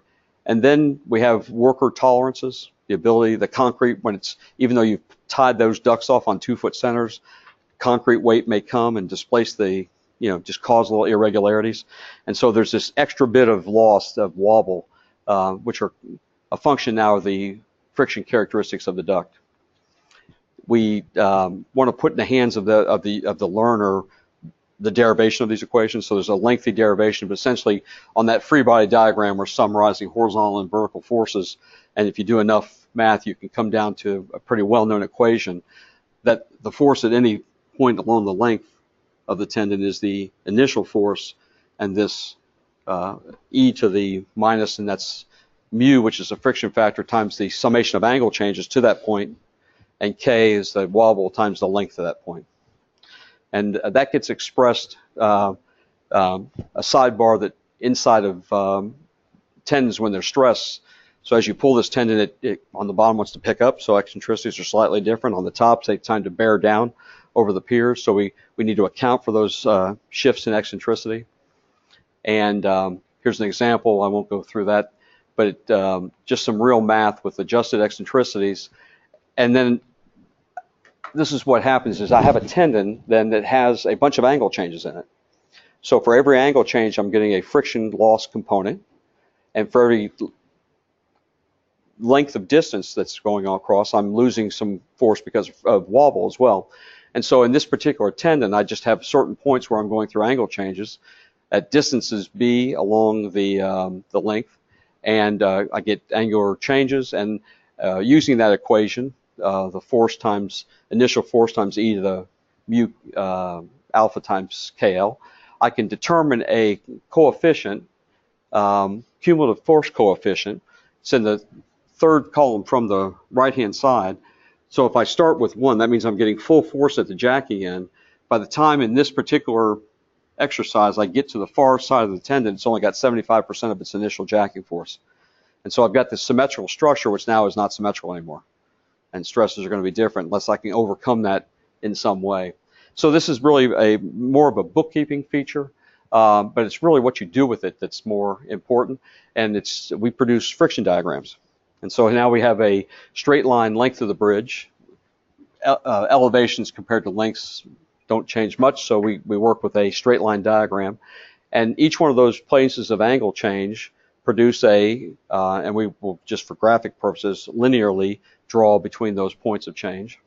And so we have a jacking force of 835. At 75% of that, we get 625 kips at the end of that tendon. And at that point, then we're on the ram, and now we're letting go, and the wedges slip, and the tendon shortens, or retracts because of the anchor set or wedge set, and the tendon force diagram changes because of that loss. And so there's energy inside that shaded area to the left. The energy done by, or the work done by that displacement changes that force diagram. And so we get an adjustment there. The equations for computing those changes are in the manual. And we now have a stage. I've stressed now, I've walked away from it. That's what's in the bridge. And it could be all that you need. Maybe over here on the far right-hand span, maybe that's all the force you need, and you're going to have too much pre-stressing in the end. Maybe that's you just live with that structure, and it deflects differently one span from the other because of the different forces. And that happens all the time in single end stressed bridges. But then it might be that we want to go and take the jack to the other side and pull on it after we have stressed it the first time. So we're going to go to a double end stressing, not simultaneous, but in sequence. And now I can pull again to that 835. I've already done the work because of the symmetry of the bridge to know what that diagram would have looked like. And that point of crossing in the middle becomes a point of no movement in the tendon. That's the point where that second effort of stressing could not cause the tendon on that side of midspan to elongate anymore.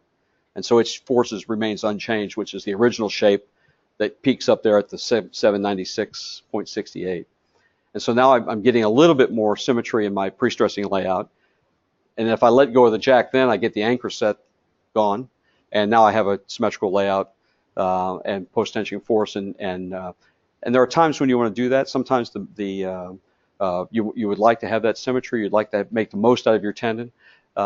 There's a trade-off between that and cost of moving jacks around and those kind of things. And so we compute friction losses because now that force that we were solving for is that force. And so I've got to go back to what was my original force at the jack end to make sure that I get what I need.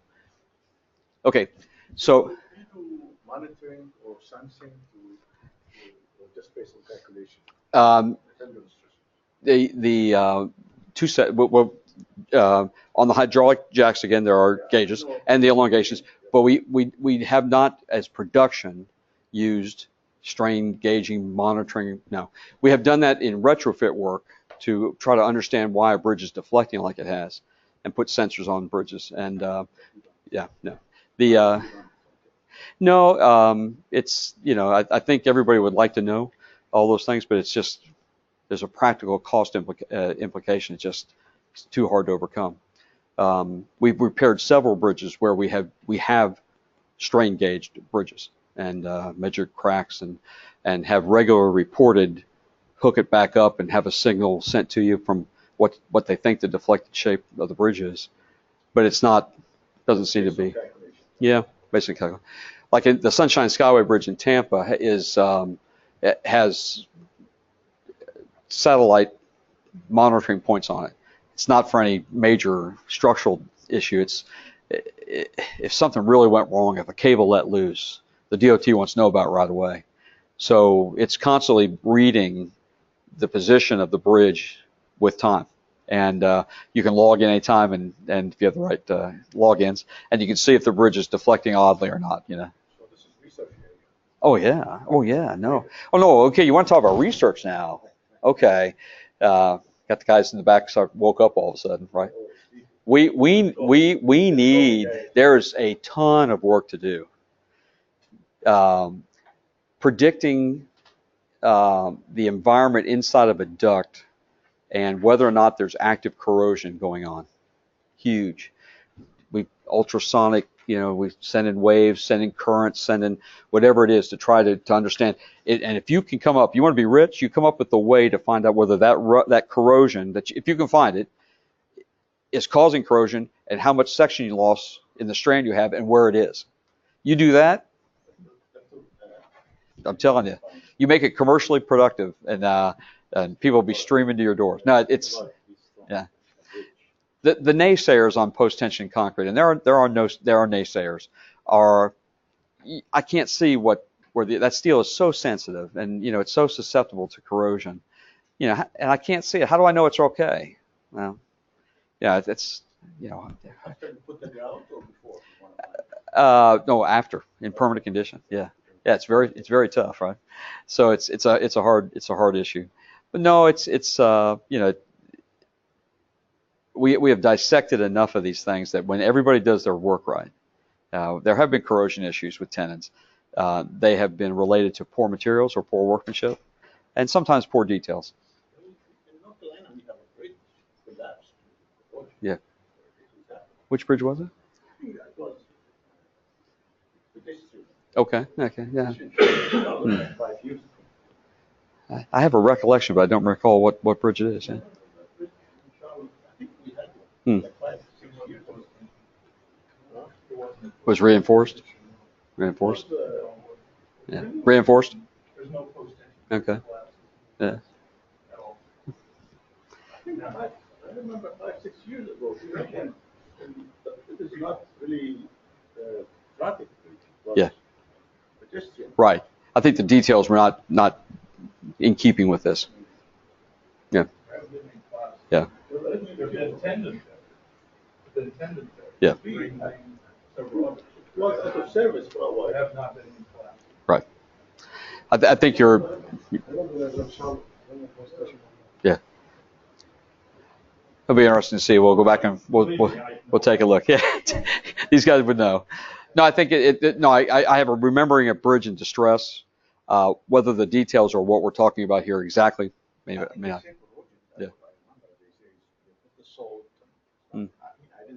Interesting. Oh, we'll have to go back and see. But no, there's tons of research that life monitoring of bridges is a big deal. Research in replaceable tendon solutions is a big place.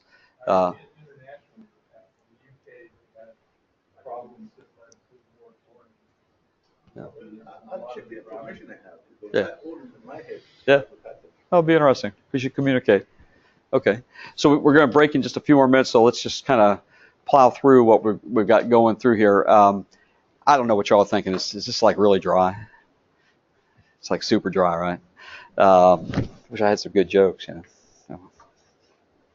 Hey, good joke was I used to play basketball. How's that for a joke, you know? And I was pretty good. Okay, I was pretty good, you know. My dad was a basketball coach. Okay, he was an English teacher, but he was a basketball coach. I don't know if your parents, any of your parents were educators or not.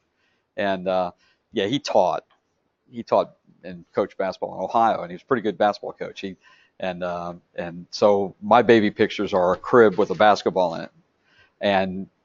But then when you meet my mother, who's about this tall, and you realize that I'm never going to be tall. But in the day, not to be a North Carolina hater, but in North Carolina State, they had a guy named Monty Tao. I don't know if you know the guy. He was a guard in a time when you didn't have to be a 6'10" guard, right? Yeah, like they do now. And he was 5'6", and the guy was outstanding. And it's like your hero. I mean, he did things that were incredible. So, I mean, you're never going to play past high school, but I was. And so if anyone wants to go out and a little one-on-one for some money afterwards, we can do it. Nah. So that's a joke. Okay, that's not a joke. That's a reality. That was many pounds ago. So, nope. So we're going to take a break in a second. So let's go ahead and do this section, and then we'll go on because I think we need to pick up the pace a little bit. That picture doesn't look very good. In this section, we're going to work through for the learner sizing preliminary the members of the bridge to begin a final analysis that would pick up in chapter 7. And so we have given them in the text a roadway cross section that needs to be spanned, and we've written up a scenario of number of lanes and mandated clear zone setbacks from roadways that have to be. So the bridge engineer is usually at the whim and the will of a roadway designer somewhere, either on the alignment that's the bridge is being carried or what he's crossing. And so as a result, this bridge up top comes to be for this overpass of this interstate facility. And just snippets of figures taken. In AASHTO, a lot of these elements are governed with minimum thicknesses you just have to follow. As a starting point, you may need to increase those as strength might come up, but we have things like overall cross-section depth, height span to depth ratios, cantilever dimensions are pretty strictly governed, definitions on what as internal spans with and without haunches, all those things are established. And so you walk away, there's a constructability issue on how thick a web has to be just to be able to get concrete down it. And you can walk down pretty quickly and piece together the beginning of analysis by following through code regulations and some rules of thumb that are given there. And in this particular example, this was the initial place that we started with based on the roadway that had to be supported above.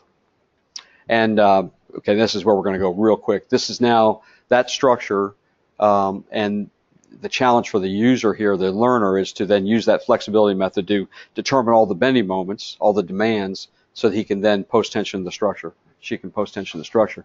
So he goes through that same calculation for a unit uniform load on the 3-span structure, because it's going to be on false work and released all at once when the tendons are stressed.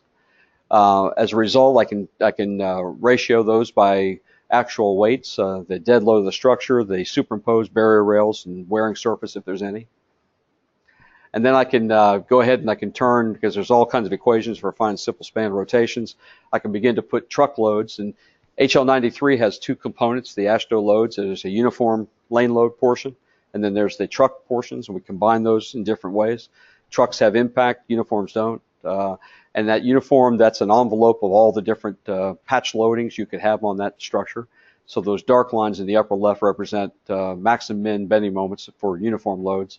And then truck loads moments are position dependent, and we're generating those based on influence lines.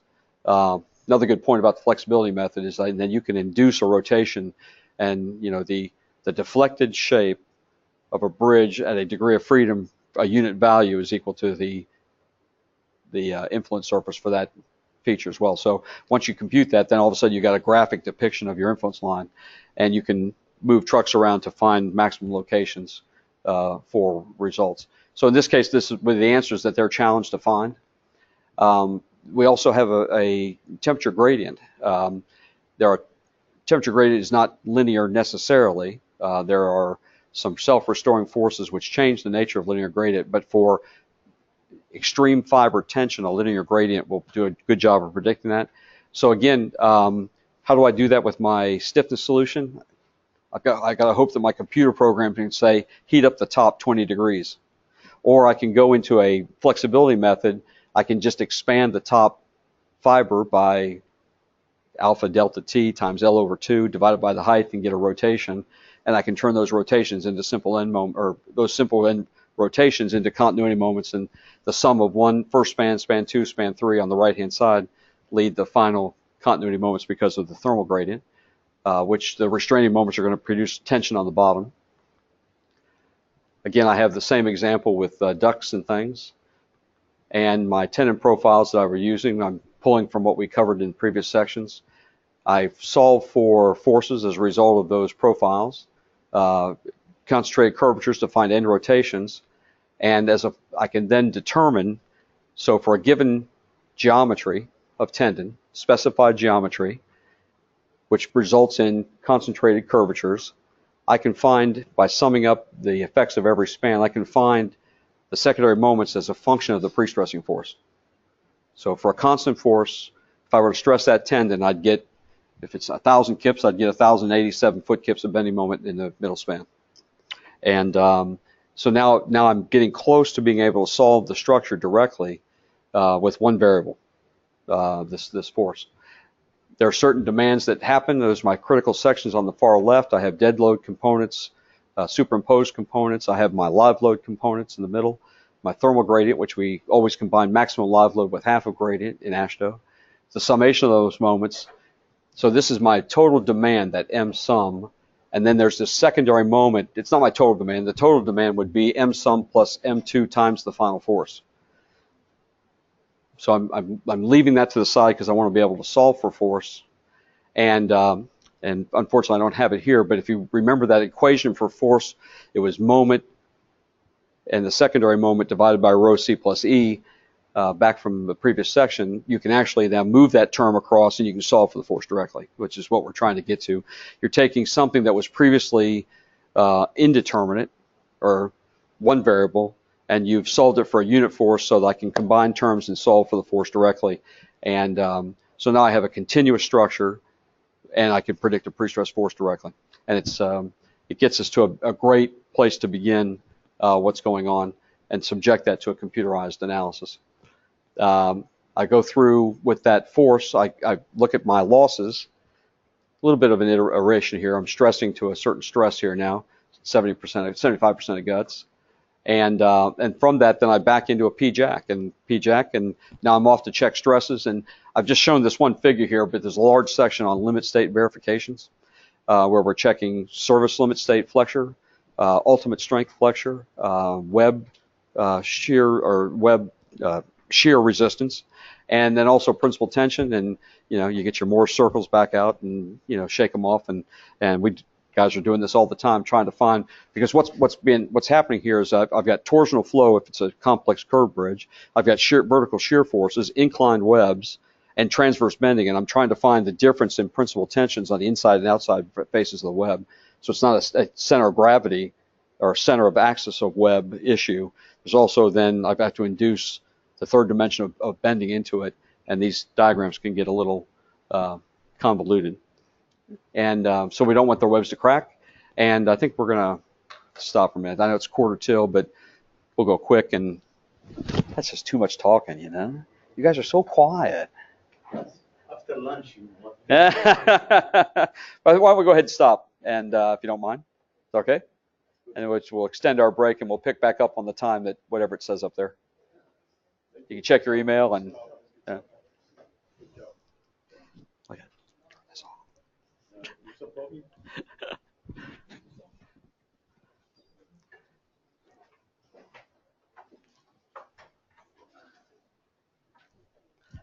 Still working. Do it by hand, or we have some software? Now we have software, doesn't it? Yes. I like to do it by hand, but okay, let me.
Just turned the pressure up, John.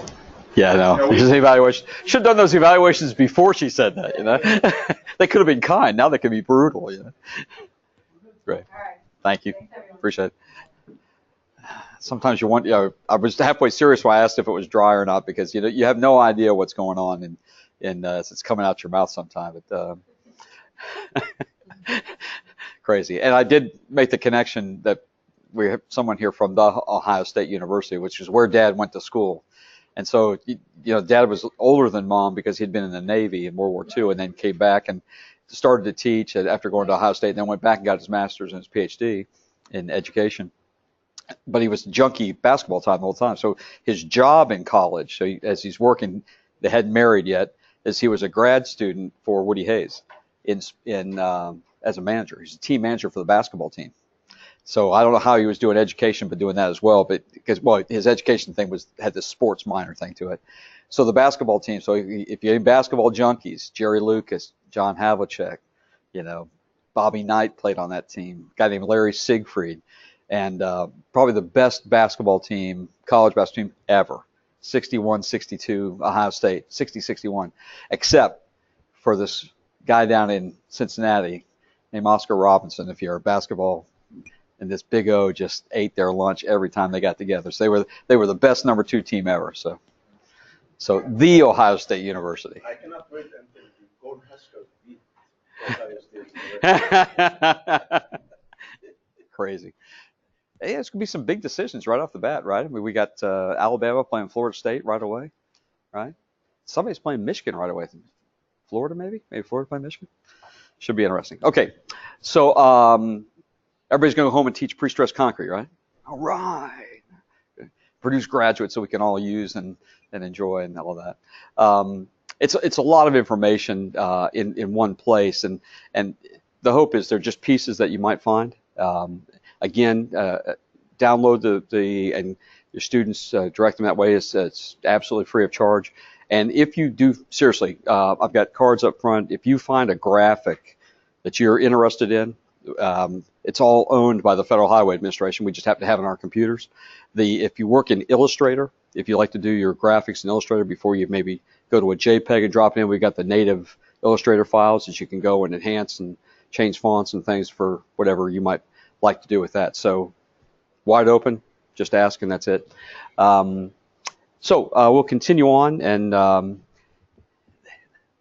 they said till 5 o'clock. So that's kind of my reaction too.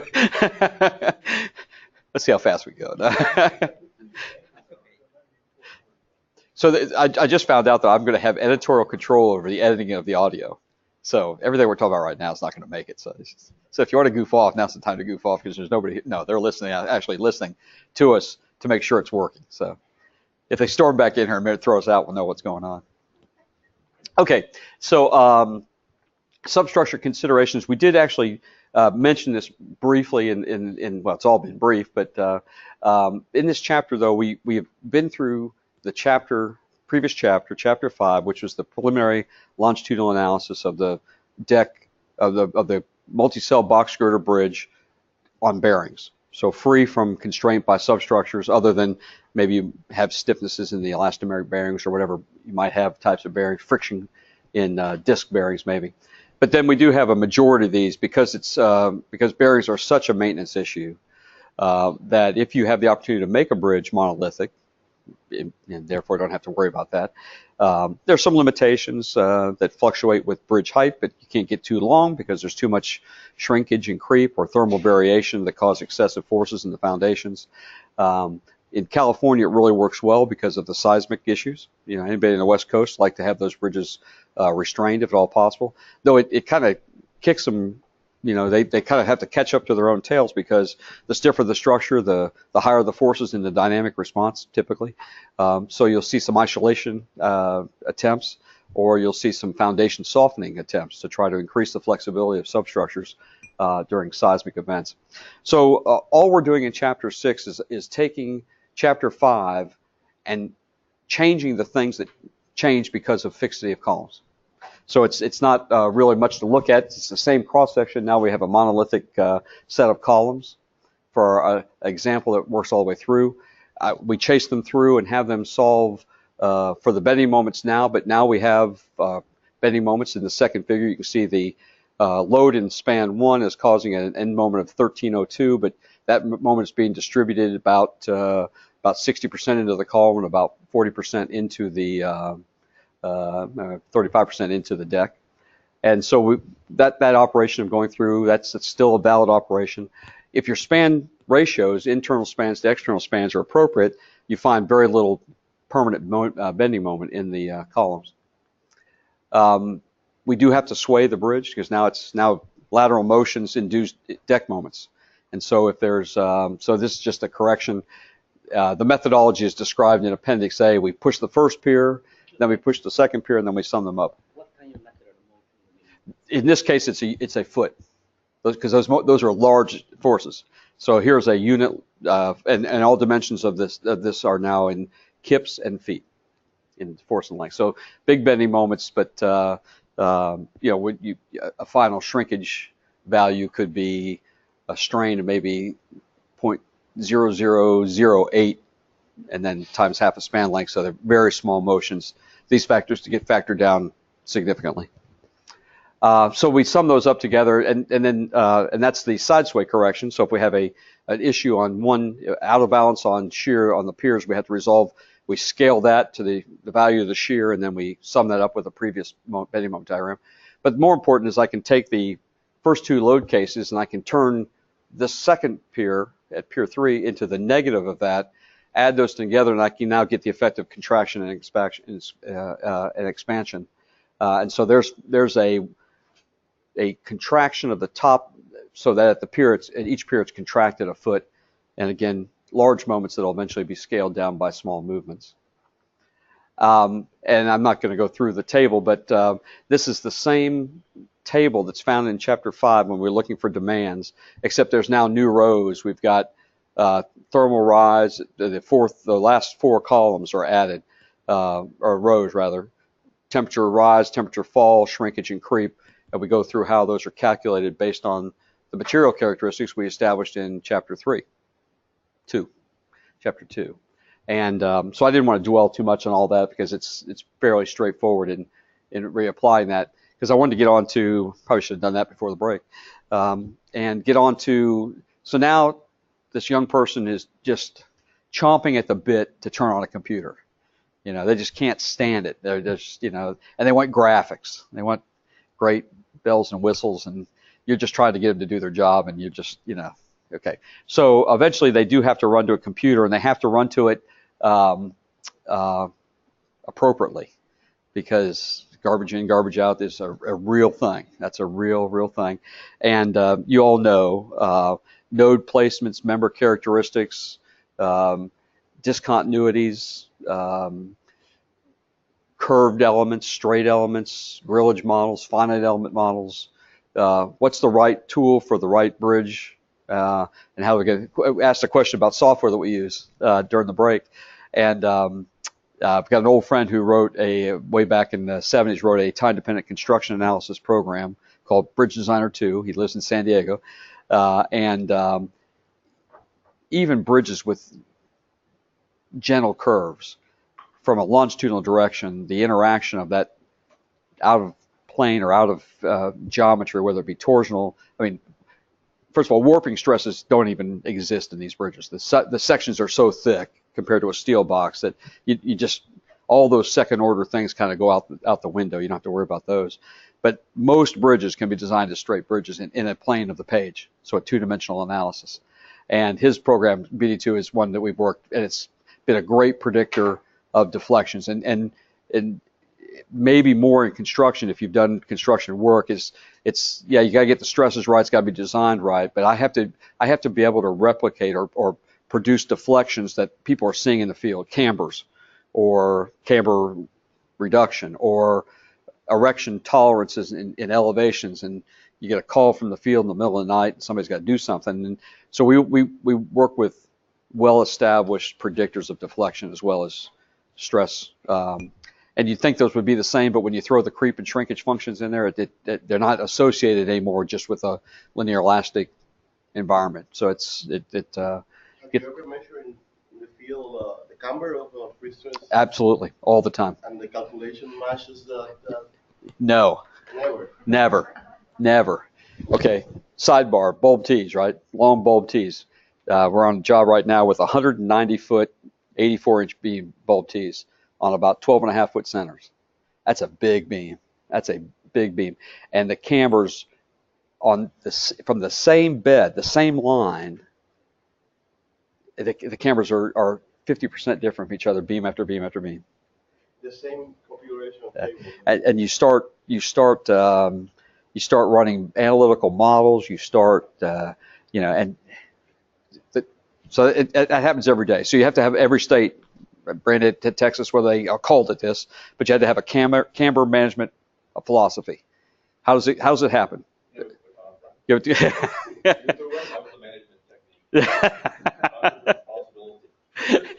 So Texie, for those folks at home, Randy just copped out and just gave it to the contractor.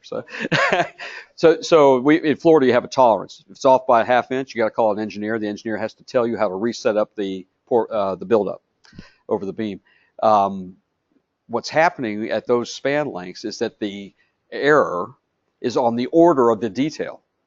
So what happens is you could have a negative tolerance, which totally eats up the thickness, the minimum thickness of the buildup.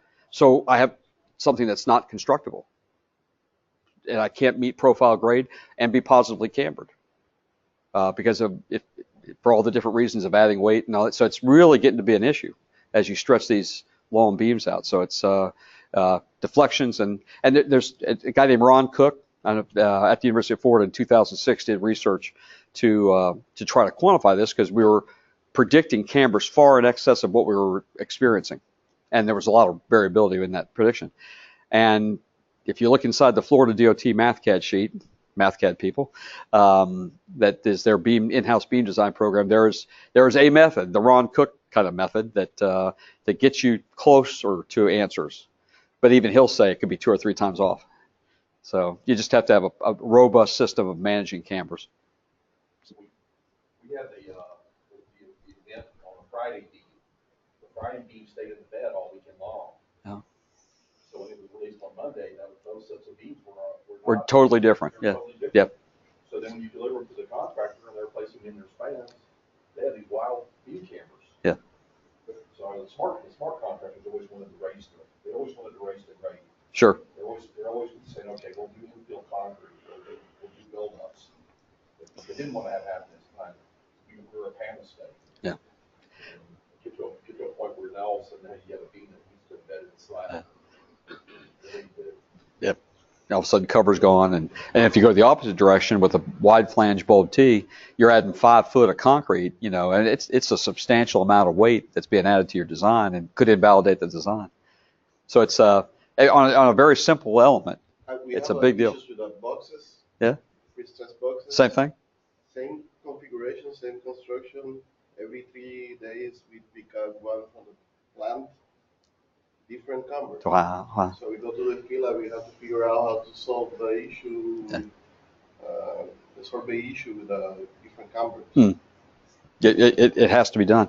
These particular beams are 8,500 psi, and they're getting 8,500 psi in 18 hours. I mean, so the conclusion I think that Dr. Cook had come up with is that our concept of our hand calculations, or our mathematical models where we're relating f prime c to a modulus in the first 24 hours don't mean anything.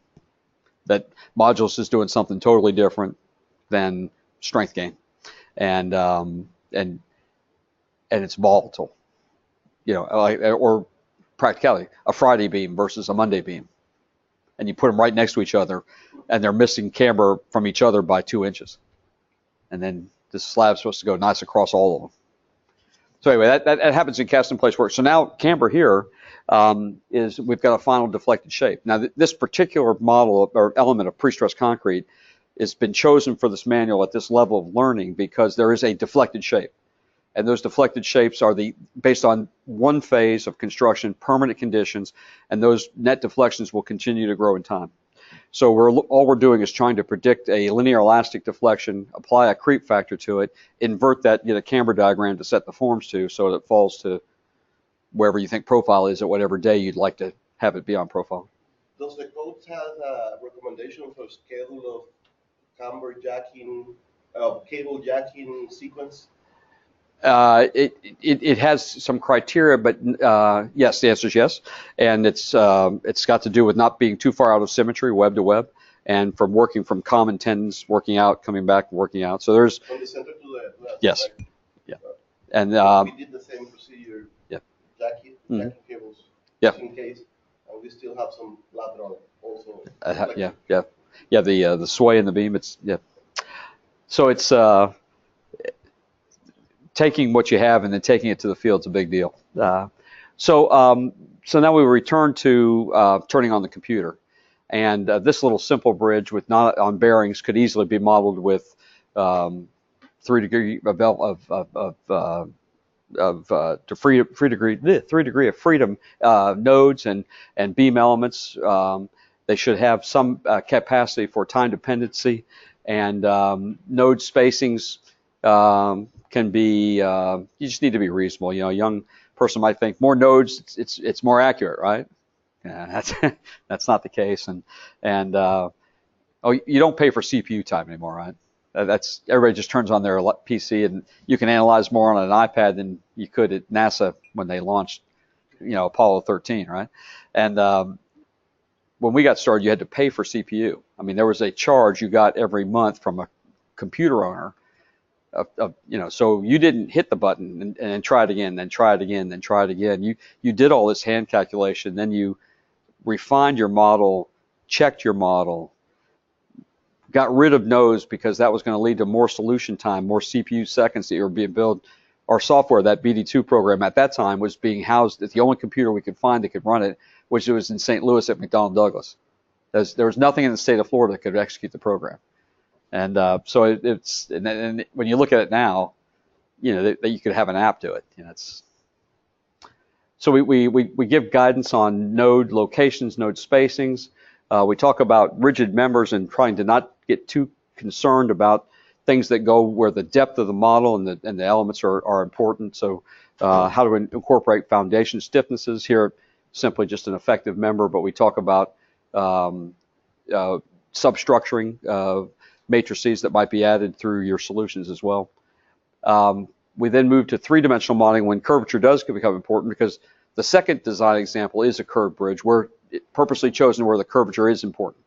And so now how do I model that, and where should nodes go, and what's rigid, what's not, and how important is it to get all this pure cap modeling right, and how does it impact that? We discuss that, and you can cover that with students pretty clearly and easily as well.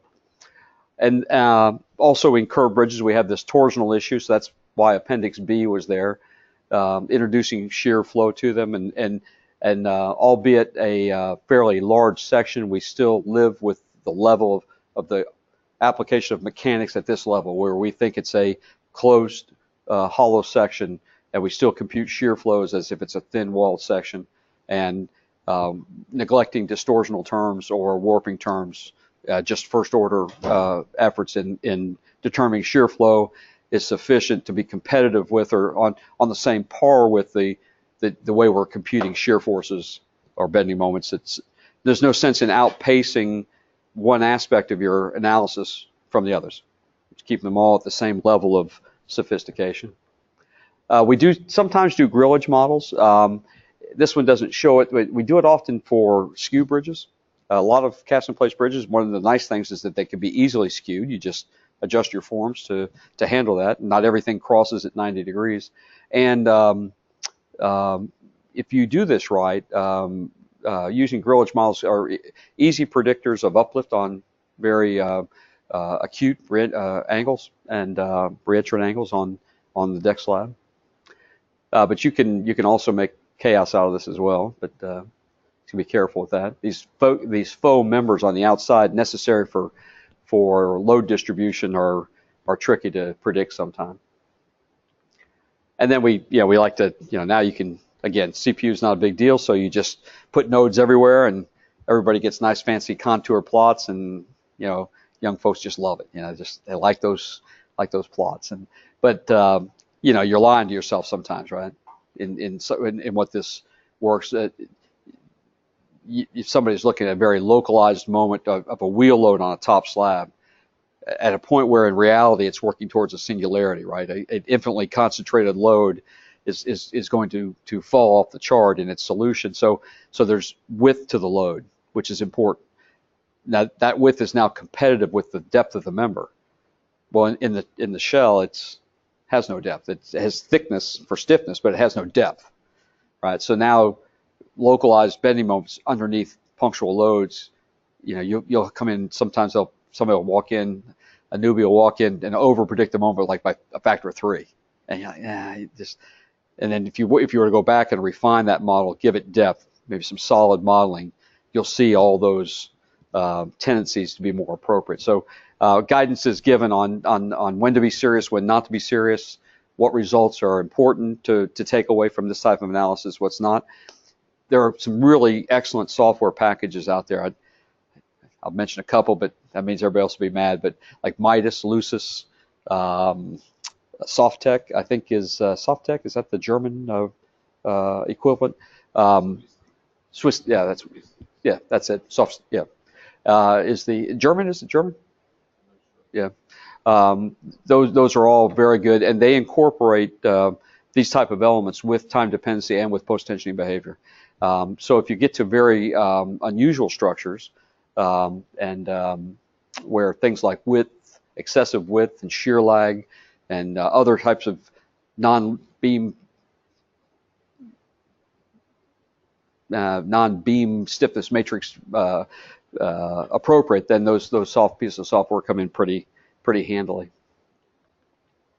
So in chapter 7, we spend that time with going through all that, the modeling and why and when you should do certain things and what to do with the results.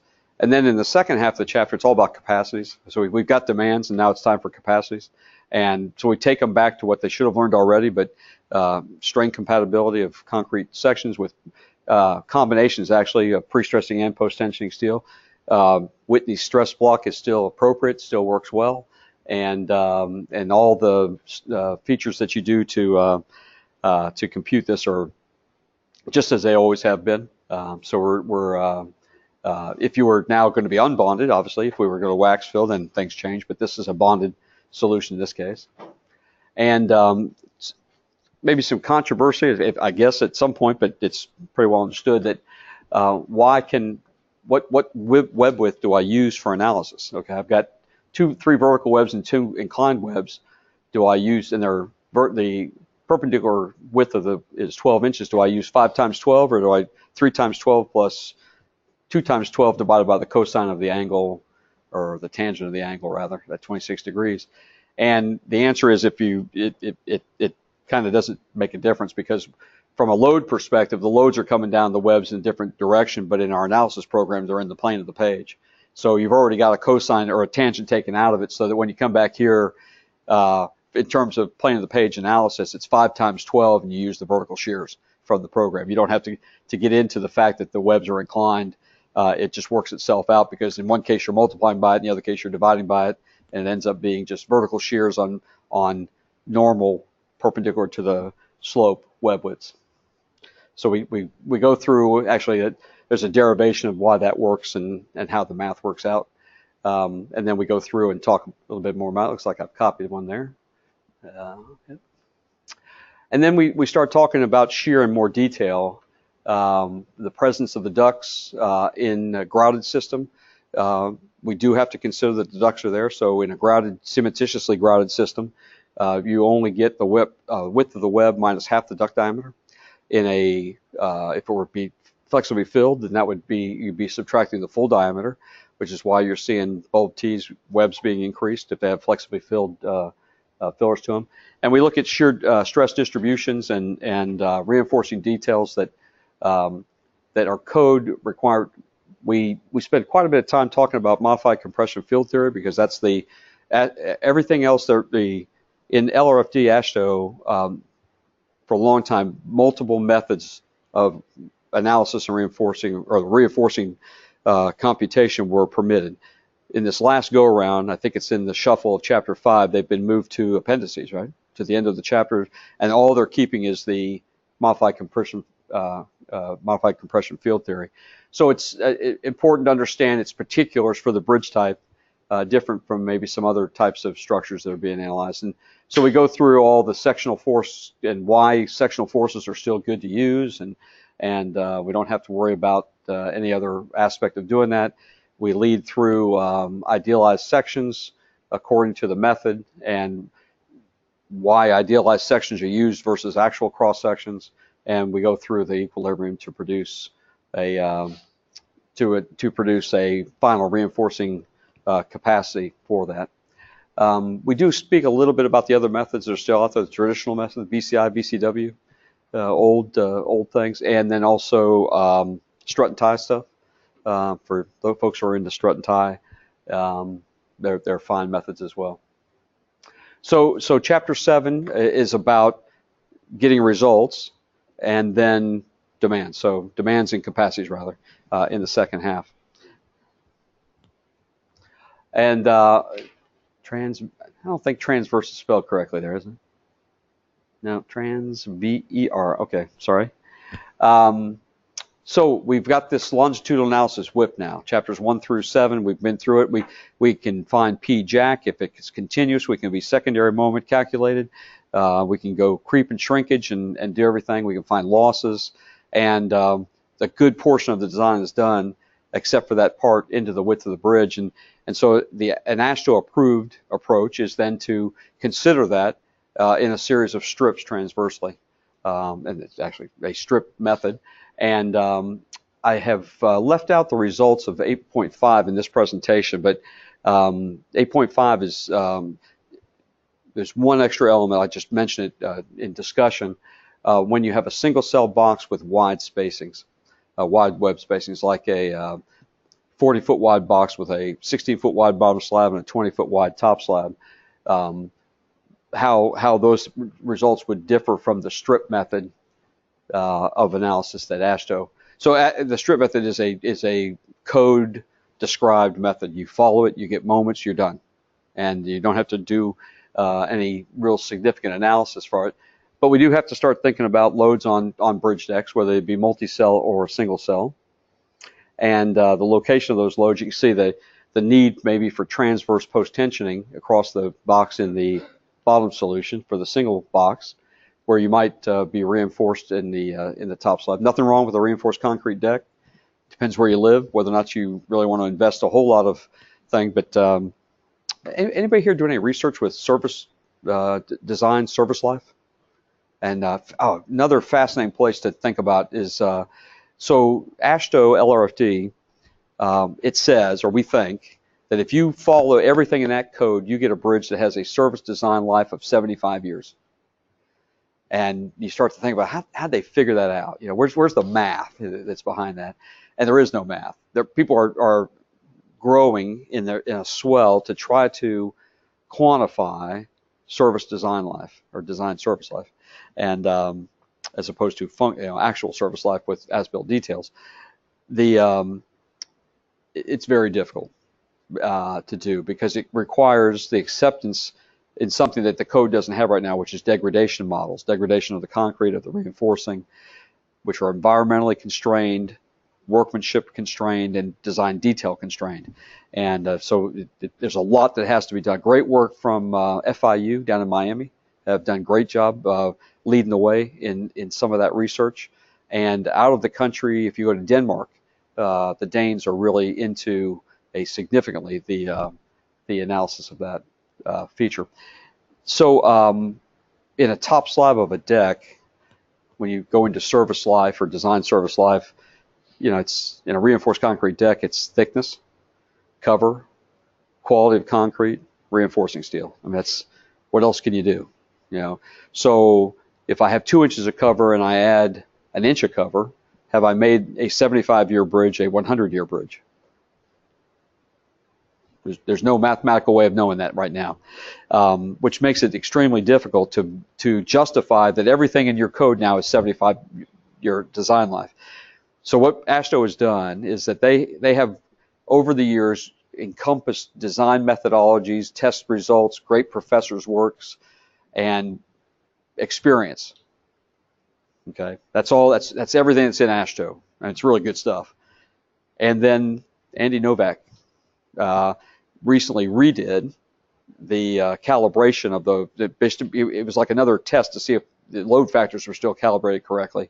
So he took the FHWA weight and study motion, and the mean of all moments of all bridges, of simple span bridges, ends up being, with a recurrence factor equal to the reliability indices that we're trying to get out of the code, is 75 years.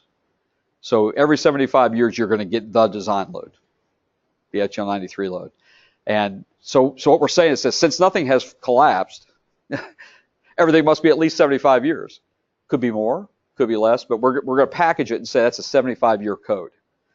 So the research would be the impact of every detail, the durability of the concrete, the permeability of the concrete, whether I'm pre-compressed in a transverse direction or whether I'm reinforced.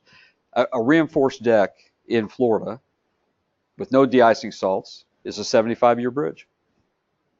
Now you put that bridge in Michigan, you know, pick a good Michigan, Upper Peninsula. Anybody from the UP? Are you from the UP? Really? It's cold up there. Okay, now you put solo over those bridges, maybe. Okay. The code would tell you today it's a 75-year bridge, just like the bridge in Florida, because there's no mechanism of degradation as a result of in the code. I mean, it exists, and you have all kind of maintenance and deck replacements all the time. Where Florida, we wait till the whole thing comes apart.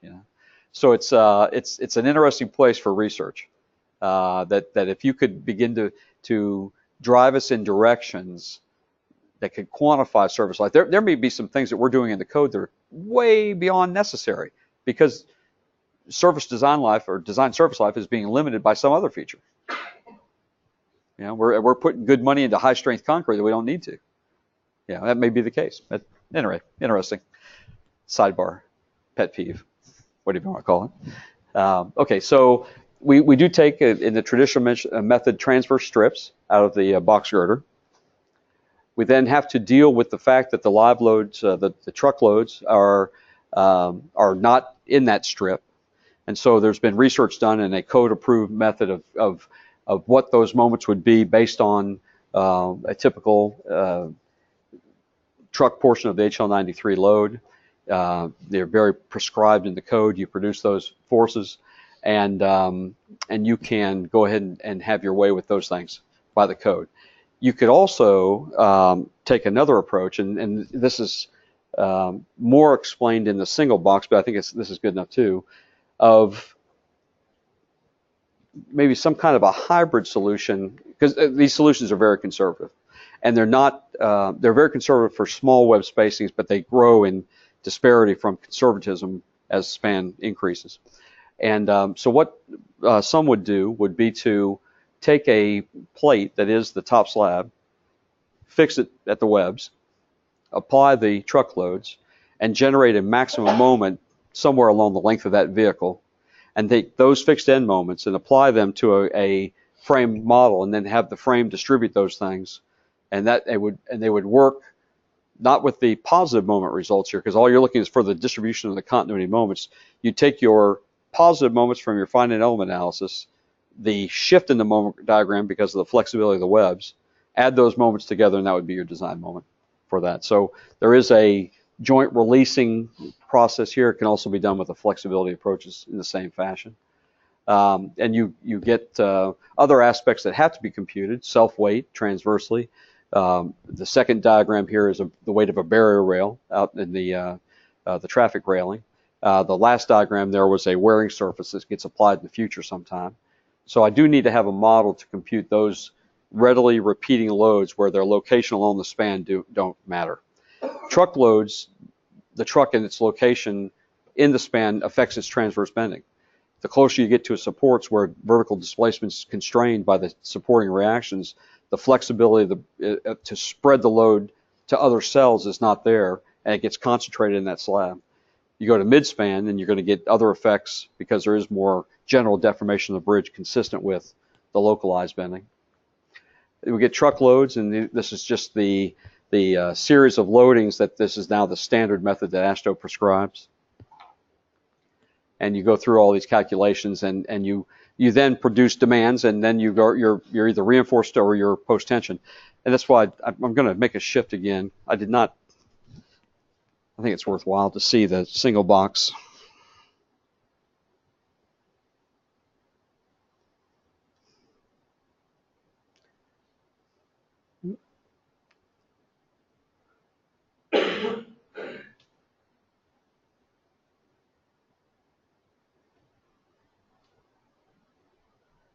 Yeah, and I'll stay here so I can drive, but we have the same issue. We have a strip that we want to take out of a single cell box, but now that these dimensions are now where reinforcing is beyond, and the analytical models from the code fall apart.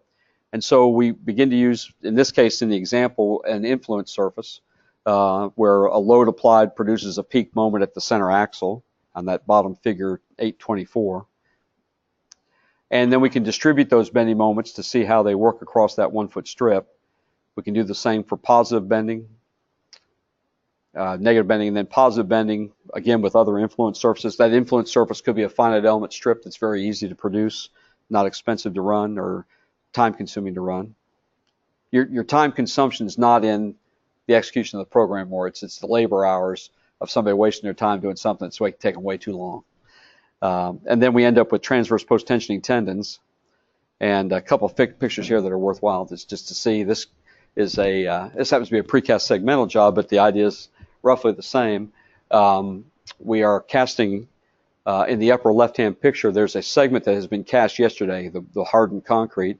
The metal on the right-hand side of that picture is the bulkhead, and we see the plastic ducts in the going horizontally are the longitudinal tendons, and the flat ducts transversely, which are also shown in the upper right, are the transverse corrugated plastic ducts heading into those flat anchorages, which are on transverse bulkheads.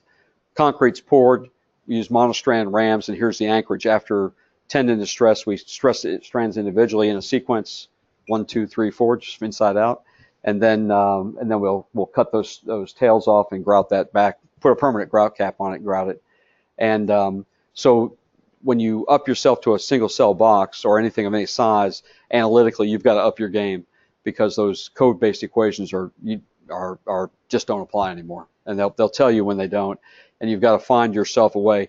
Another solution for doing this would be just put together a big finite element model, and just put trucks all over the place, and we have ways of doing that. There's software that'll just run trucks everywhere. The difficulty is it's a little, it's, I don't know, when you get, again, because of the vertical stiffness of supports, when I get to a pier, a cantilever wing, I mean, that moment's the moment. I mean, later on, it can spread longitudinally because of the general deflection of the bridge. But my peak moment's going to be a fixed cantilever. So why spend tons on a big model? If one place in the span, I have to have at least that reinforced for it. And people don't change much reinforcing along the length of the bridge. They like to standardize production and do their thing. Whereas, and if I go to some other location in midspan, there's another controlling constraint that isn't true back at the pier. Like if you just step off of the pier diaphragm longitudinally, I'm in the top slab, but there's really no transverse bending because it's being constrained in its deflection by the diaphragm that's transmitting the loads down to the column. So I got to wait till I get out to midspan before I have enough flexibility to generate my maximum positive moment. So all that variability leads us to a simplified approach, which envelopes both cases essentially. I get my cantilever as my cantilever. I get my fully deflected midspan of the slab, and it's easier to design, and it's really more true to what gets done in the field, having that kind of systematic enveloping inherent in the design. Okay. So multi-cell boxes and single cell boxes have that difference, and then the increased difficulty with, or not difficulty, but increased work with the single cell box. So the young engineers making their way through, they've done their longitudinal analysis because they've learned all their methods and they've got all the materials down. They've done their transverse analysis, and now it's the killer is about to hit. It's details. You do all that work in your two principal locations, and you go out in the field and there's a crack. What did you do? And so there are other things that you have to think about in design, these three are dominant inside of AASHTO, LRFD, and in good practice. And the first of these is the lateral effects of tendons in webs on curved bridges. And you'd think it'd be, duh, sure we do that. There are places where it's important, there's places where it's not, and the levels of effort that have to be going in, the research that's been done to identify local issues, shear issues, local flexure issues, global flexure issues has been significant. So the code drives you to computing these types of efforts based on the bridge geometry, and to consider the fact that a tendon might be on a bridge that is tangent for a while and then curved. And so there might be where that tendon in elevation view, which would be looking along the x-axis, might be flat, but it's curved in plan. And then all of a sudden is now straight in alignment in a tangent portion, but now it's starting to move vertically. And so it's creating radial forces in directions and all kind of combinations in between. So you've got to be on your toes to track the lateral effects of forces from all tendons, and tendons along their full length. And we get a lot of, so in this top deviation, I'm showing a tendon going up to the pier. Eventually it's going to come back down, and all that force will be exerted downward.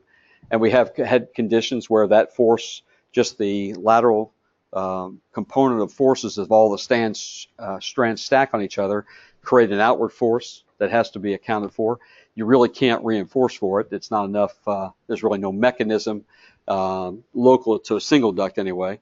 So there's a shear check that has to be made to make sure you've got enough thickness of web outside of that. I mean, the reinforcing gives you a little shear capacity, but it's there is that rupture that can happen. And then the comprehension of this idea of lateral force not being concentric with the concrete member. If you could concentrate all your concrete into a line the same size of the tendon, and they could occupy the same space magically, there would never be any shortening, there wouldn't be any unwinding. There'd be shortening, there wouldn't be any unwinding, and there wouldn't be any lateral effect because all the resistance of the concrete radially pushing back against the applied load would be concentric. It's what's shown on the left-hand side. It's when the fact that your concrete resistance, which is created by the compression that the tendon induces, pushing back radially against the tendon, is now smeared or distributed over the height of a web. Now we've got this transverse bending induced, and so we have to consider that as well. And you get these kind of issues going on. And so there's a calculation that they direct you to for designing interior-exterior webs and bending moments, which is now additional reinforcing. It's reinforcing in addition to shear reinforcing. It's in addition to torsional components of your shear reinforcing, and it's in addition to the bending moments that might be coming from transverse flexure for trucks running back and forth trying to bend the webs back and forth. So when you start putting all that together, there is then usually a gray hair somewhere who's saying, now when does all that really happen together, and all those kind of things. So if you start throwing AS1 and AS2 and AS3, and all of a sudden it's 3 times AS, and the guy's got, number 12s or not 12s, number 11s at 8 inches, you're like, wait a minute now. So we go through the calculation that they give you. LRFD gives you a simplified methodology for that, and then we have to do this check based on duct spacings, or because there oftentimes in certain states you can have ducts that are right on top of each other. Some require spacings, minimum spacings, and so there are different failure mechanisms for that. There are times when the shear, depending on spacing, will follow through to the backside. You can pop out a different surface, and sometimes you can come right down the middle. So it gives you a series of failure planes that need to be verified. And when all failure planes are verified, then that web is intact. And then the last one is this localized flexure. And then the selection of reinforcing that can assist with that. So probably these failures not happen with this very strong. Yeah, yeah. There's actually a radius specified in the code, which I'm not recalling, that less than this or greater than this, you don't have to consider this. Yeah. And then there's places where along the length of the bridge it wouldn't be, like say that tightly curved bridge with an undulating tendon. When it finds its way into the top slab, now I've got all this concrete coplanar with the tendon as it goes around the curve, where you are in the bottom slab likewise, where you don't, those concerns. It's only when it's in that portion of the web. And so then in terms of that reinforcing steel, that might be, as it's coming up, might not be in the place of maximum shear. So that's why you start thinking about total reinforcing not being the sum of everything, but strategically placed. We have anchor zones that need to be considered, and for aesthetics and things, we don't necessarily buttress to the outside, but these areas have to be designed. The bursting zones behind those and the spiral reinforcing. Most of it is the spirals are now given by the suppliers, but there are still those times when we have to go further, and we do some strut and tie work through the general zone. So the local zone we pretty much handle with supplier spirals. In the general zone, equal to about the depth of the member, we still need to find a place from the actual concentrated forces to a more uniform distribution of stress and shear stress and flexural or axial stress. So we go through that strut and tie assembly of things, and then we compute additional reinforcing, which would be layered on top of in that general zone, which again needs to be considered whether or not it's in addition to or part of general shear reinforcing. So that goes on in the end zones. And then there's a whole bunch of work that has to be done to get your bridge weight down to your substructure through diaphragms cast with the box. And so this is just a series of things that happen easy. It starts off if you could design a pier where you could be wide enough to get your bearings right underneath your webs, you go home a happy person and you don't have to do anything. But your community representatives would be knocking on your door saying, why do we have these wide, ugly piers in my neighborhood? And so we start to draw those things in, and then it induces forces that have to be, so how do I get my web force down through that diaphragm? There's a horizontal forces, so maybe I have some additional transverse post tensioning so I don't have a splitting of the deck in the middle of the box, which has happened unfortunately. There's also a verification. I have to suspend my web back and pick it back up through whatever reinforcing to create the mechanism of lifting the shear back to the bearing. So those localized details have to be considered. And the more you go, the more those will be. And then those webs are all vertical. When we incline those, then we've got the opportunity for even more narrow piers, but then we've got additional components because of those horizontal components of the shear forces not being consistent with the net horizontal force is going to give us additional level of reinforcing. And if we come in to extreme value and offset to a very narrow pier, we may even have to post tension in the diaphragm to pick the web forces up and deposit them on top of the bearings in that fashion there. And that's fairly complex, but it's so chasing the loads down to the ground are a big deal. So you're going to go through from webs and top slabs and bottom slabs into diaphragms, into pier, into bearings, all the way down to substructure, and all the reinforcing interfaces along the way, the shear friction of the web against the diaphragm, axial tension across the top slab, lifting forces, and depositing them are all things that come to play in these extra details. And then we have to have a mechanism for transmitting torsion to because as a box by itself, these things would not be stable without a torsionally stiff diaphragm. We've actually had bridges where the members were so significantly thick that they themselves became a rigid frame and could take the torsion in the bending as this thing tries to warp over. So we have shear flow that goes into all those things we talked about with regard to torsional characteristics. And then we just very simply choose one of two, usually for a single box, diaphragm shapes to transmit those forces to the bearings appropriately. And we end up with tension struts and compression struts that need to be detailed, captured, or reinforced for as we get those forces down to the columns as well. And particularly for multi-cell cast and plate bridges, then we've got to get all the shear forces down to through this stiffening diaphragm down to multiple supports. And so strut and tines are usually the way to go. And depending on what your resisting mechanism, the top one is really for a bridge that's on bearings, even though the bearing's not shown, it's really coming down to a single point reaction, R1 and R2. And the other case, we're trying to develop some kind of a moment mechanism in that column to attract those forces a little differently. And then that has to be reinforced in some fashion in the field as well. So it's there's these extra issues of tendon forces, developing, making sure forces can get developed into the section, and then make sure all your forces can get developed out of the superstructure totally. And this is what we decided to do earlier, so we're not going to go to that.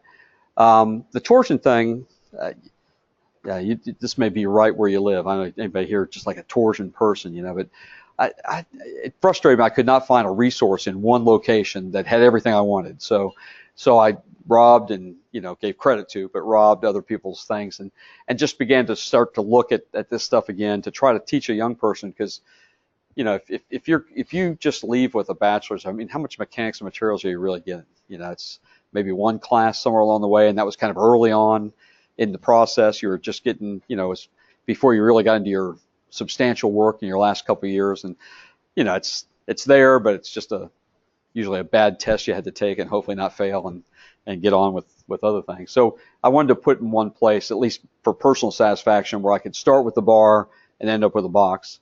And so once we go through the development of how plain sections but radial cut sections are being remaining in their shape, and shear stresses are being developed and distorting the elements. We then take that to the hollow section. We then develop its characteristics with regard to torsional stiffness, all leading towards a torsional characteristic from that. And then we have a couple examples in how we apply that to a single cell box girder. And then we go through the second level of that is this idea of multi-cell girders, and the equilibrium that has to be maintained through that net shear, depending on cell symmetry or not, net shear being 0, and how that deformed section still performs at the same level of derivation as the circular bar. And then we have an example for calculating those torsional constants with defining sectoral areas. We do a multi-cell box, and that was where that is going with the torsion thing. So it's a lot of stuff, right? And so then, okay, they asked for 2 example problems. Okay, let's take a break before we get to example problems. So what do you like to do? Are you analysts? Or do you like research? What makes you tick? We don't like anything. We have to do it. You have to do it. Yeah. Anybody who's just straight up research. I'm here for the research, and I'm looking for new and creative things, or anybody there just for the love of the teaching and the students and that kind of thing. I mean, because it's none of those are wrong. It's just or are you an analyst at heart? You really like to analyze structures. And, yeah. When I took it back in my bachelor degree, that was the best topic. I enjoyed it. Yeah, it's fun. Yeah. I don't do it just one time. What's nice about it is, okay, it's bridge, so we're all, I'm biased, right? But the pieces of it can be taken apart and for general comprehension. That's no, it's somehow that marriage of practicality and analytical prowess and reasonableness at the same time. Just trying to get all that into one place. John, when do we consider the wind load on the life load and all that?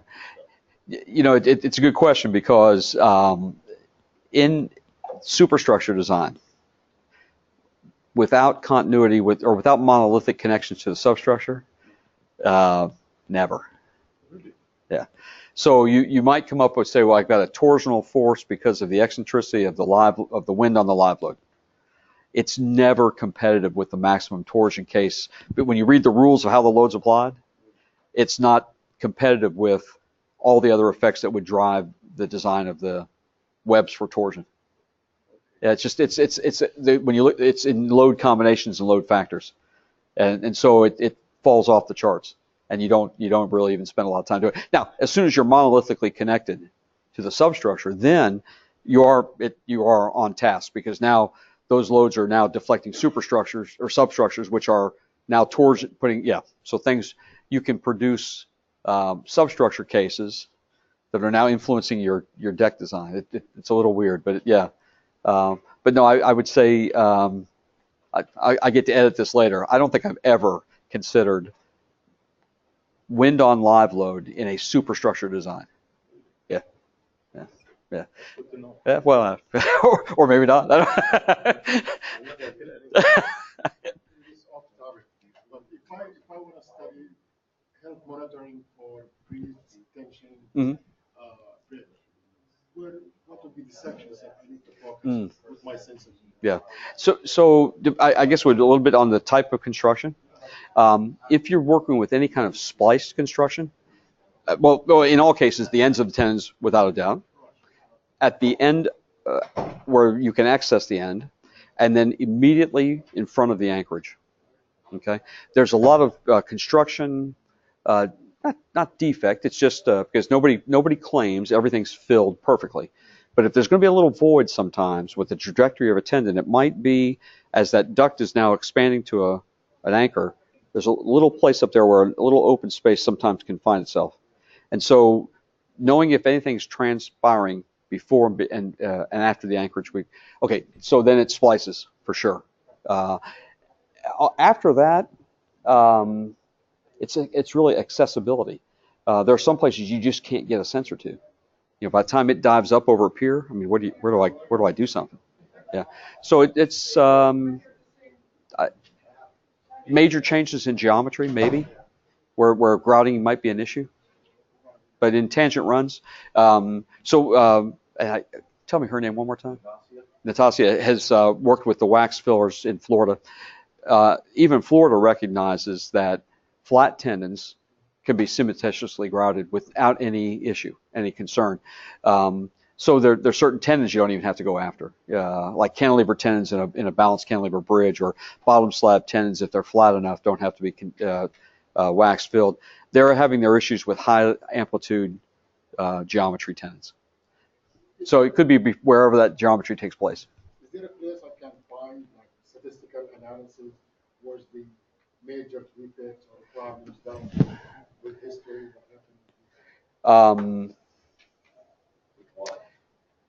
Like major defects in time. I think we built the bridge 10 years ago. Yeah, the actual like surveyed results of a particular project, I don't think you're going to find. Yeah. That's about the most information we have regarding the behavior or the long-term behavior of our segmental inventory, concrete bridge inventory. I think that's an excellent resource because it shows how highly durable the bridges are. I've not seen anyone who's been tracking a bridge for 10 years. Yeah.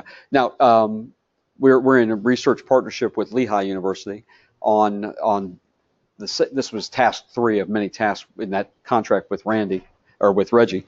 Task 11 is non-destructive evaluation of bridges. Okay, but it's an audit. Okay, so the Lehigh folks did the auditing of all the applicable methods, and there were some refinement, piece and part testing that was done, and then we're on the detail side, trying to make things a little bit more durable.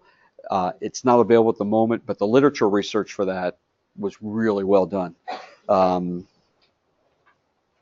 Chad Cusco, but Clay Nato at Lehigh. Clay Nato did an excellent job with, and the young lady who did her PhD, who did the heavy lifting, I can't remember her name, but I think that's available from Lehigh. And if you have a card with you, I think I can also send you a copy. Yeah, but it brings together all the methods that are commercially being attempted, and all of them. There's no silver bullet. They have to be used at different locations, different methods. Yeah. Also, who is the vibration guy from Wisconsin or Minnesota rather? Anyway, there are other resources of people who've done external tendon studies, and those might be interesting as well. Yeah. Okay, so we're going to get done early, right? Everybody ready to blow this joint? So we have 2 examples. We'll just cover them very quick. We're not going to cover them out. I'm just going to set them up and then turn it off, and that's going to be the end of it. So hopefully the people listening will all of a sudden come in here and say, we got to stay in here till 5 o'clock or you don't get your money's worth or whatever. So we're analyzing very simply a straight bridge with span lengths of moderate, I'd say very moderate span lengths, 120, 160, 120, that are monolithically connected. And it's going to look familiar because it's the same model we've been developing all through the book purposely. So we're trying not to generate new information if we don't have to. And for the next 50 pages after that, you'll see an in-depth study, code section by code section, demands computed, capacities also computed, then things verified at different states of stress. These were all analyzed with a computer, not the hand calculations that we proposed through that.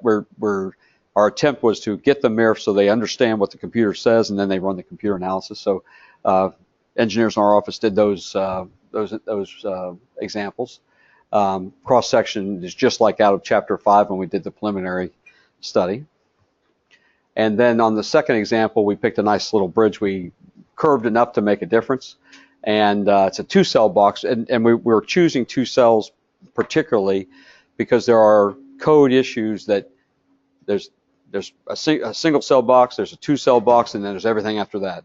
And there are some things in a 2-cell box that the code says that are different from other cross sections. So we picked that cross section, and you'll look, it's very, it's not attractive.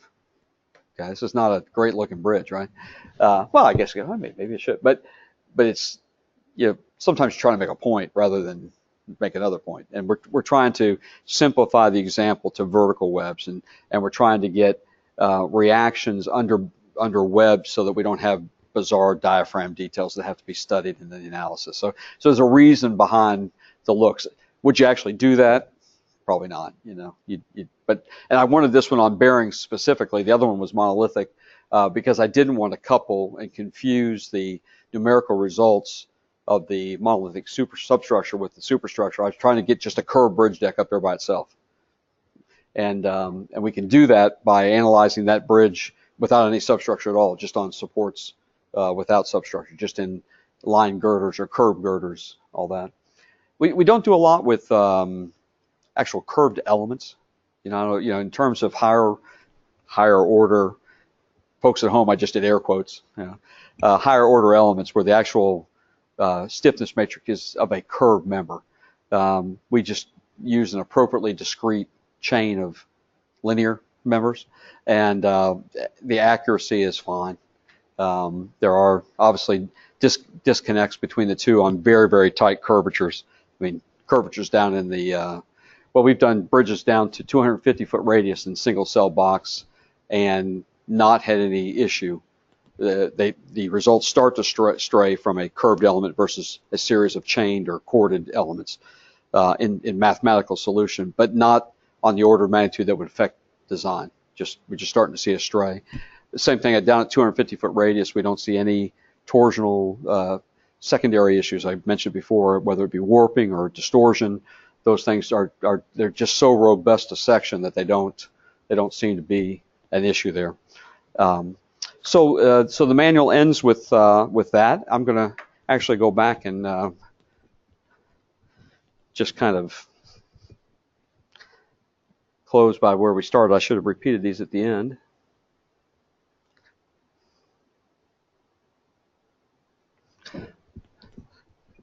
So the idea was we're trying to put together a book as a resource for folks who are just cutting their teeth in pre-stressing and post-tensioning specifically, trying to share Californian type experience with the rest of the country as construction dollars are fewer and fewer, and interstate system is built out, needs a lot of replacement. So a lot of the structures we're seeing these days are unique in curvature or geometry for some other reason. So we a cast-in-place solution that allows us to one-off a bridge with significant geometry is a very interesting solution.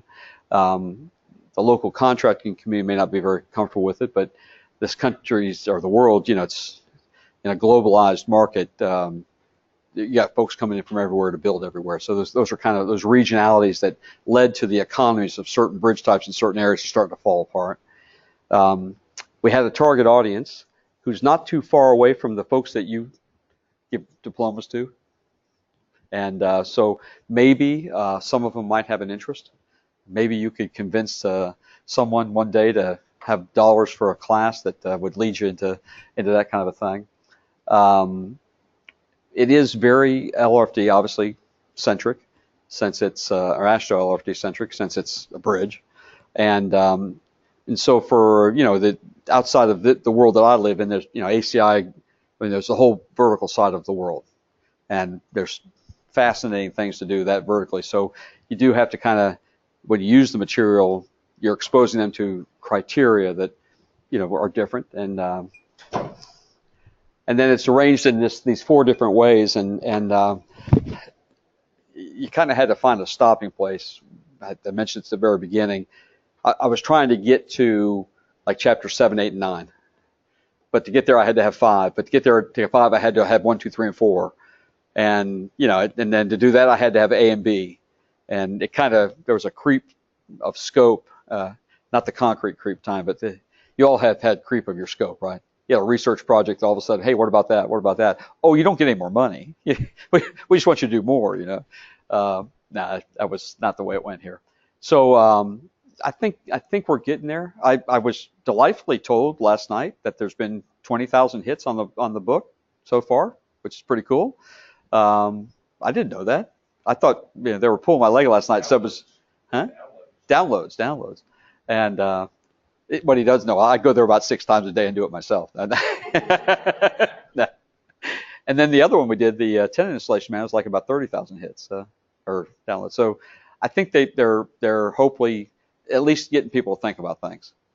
We've got a wonderful, the 3 folks who you've been with today, Randy at ASBE and Ted at PTI and William's not here at PCI. When you put the level of capability that these guys have as executive directors, working with Federal Highway, and then you get an educational environment that is so robust, it's a pretty cool place to produce infrastructure. And if we keep the money coming in, we'd be okay. And the demand is huge, and the need for students or future employees is tremendous. And for whatever reason, and just we don't have a lot of females coming out who want to design bridges. I don't know what it is. But it's. I know anybody know Lisa Carter in Austin, Texas. I know you do. She's one of the most phenomenal bridge designers I've ever met in my life. And after her, I've only worked with maybe 2 other. Carrie Barloga in our office, who's maybe even better than her. And I don't know what it is. It's not attractive to them in the university setting that leads them to bridge design. I mean, other than people in the room today. We were hiring more females than we were males the last few years. So that designers completely changed from male to female. So we were seeing it in flux. And I know, And just we're not seeing a great production of African American bridge engineers, and it's a real disappointment. You walk in the office who all look the same and think the same, and it doesn't lead to a very rich culture of bridge design. So I don't know how that changes. I don't know what you guys can do differently in your workplace, but because everybody does what they want to do, right? I mean, first they got to be an engineer, so they're a nerd to start with, So everybody raise your hand. You're a nerd, right? And then and you love it, and then you got to get them into bridges, and then you got to get them working, because usually if they're smart enough, you're in this room as a teacher because that's where the good brains go, and the rest of us just kind of meeting it out every day. But we are missing those. The Asian, we get a lot of Asian employees, and we're getting a lot of India and other places like that are really producing a lot of great graduates. But we're not getting. The Middle East is doing well too. We're just not getting African Americans and women. Other institutions, other agencies, more active in HBCUs. They reach out more. The Federal Highway, not so much.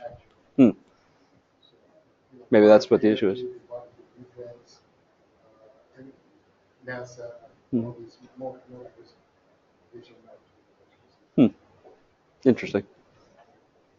if I may, I know we see, especially in my city, in the back row, 210, is they rely so much on academic support. Oh my gosh, yeah. And some of that, you don't see a lot of the horsepower that we saw in the past. You must give a professor for a few meetings and then might not see them again. And they really rely, some places you really want to be involved with the bridge community. Yeah. Get involved with the Astro Bridge community as a friend and help them. It's not a very, I mean, we're friends of the committee, even though it's not like like a role and you get a badge or anything, but you show up and it's amazing the impact you can have. And what Randy just said, and he's recently deceased, but Dennis Mertz may have had more from University of Delaware, more impact on our current state of bridge design than any other engineer in the last 50 years, maybe. Generally speaking, he and Dr. Kalicki, they've done a lot. All you have to do is show up, and if you're nice enough, usually you might get sponsored by one of these great guys in the back of the room.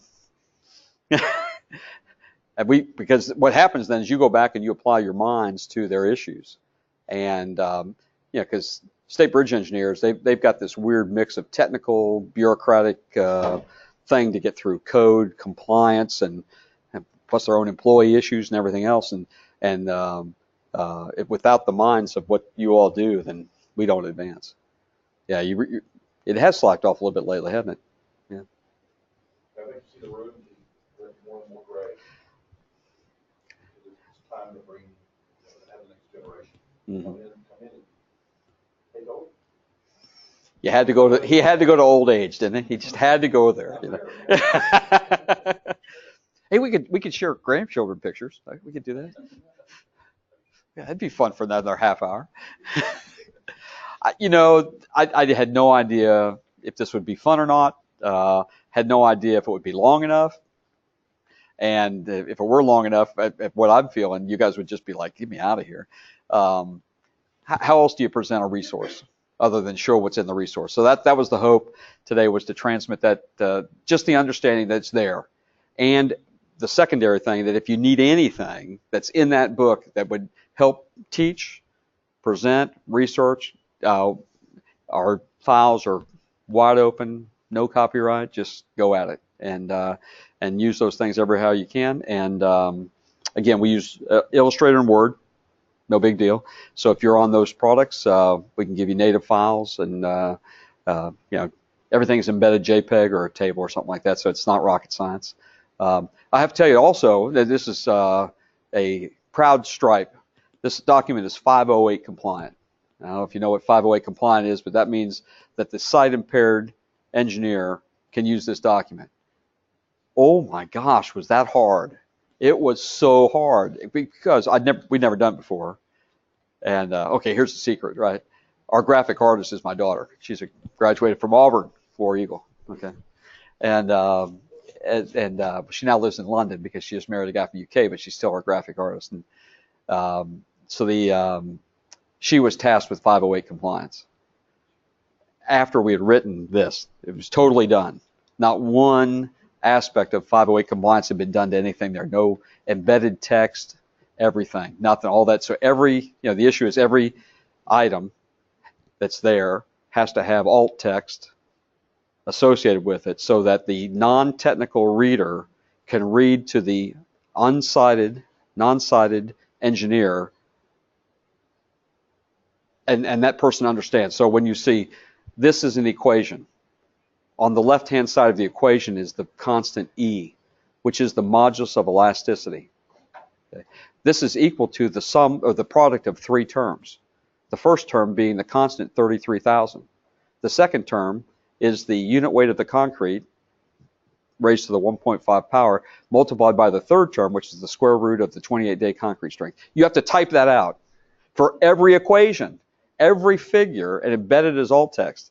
And we thought we were done. She'd done that. It took her like 3 months, and she'd ready to quit, kill, everything.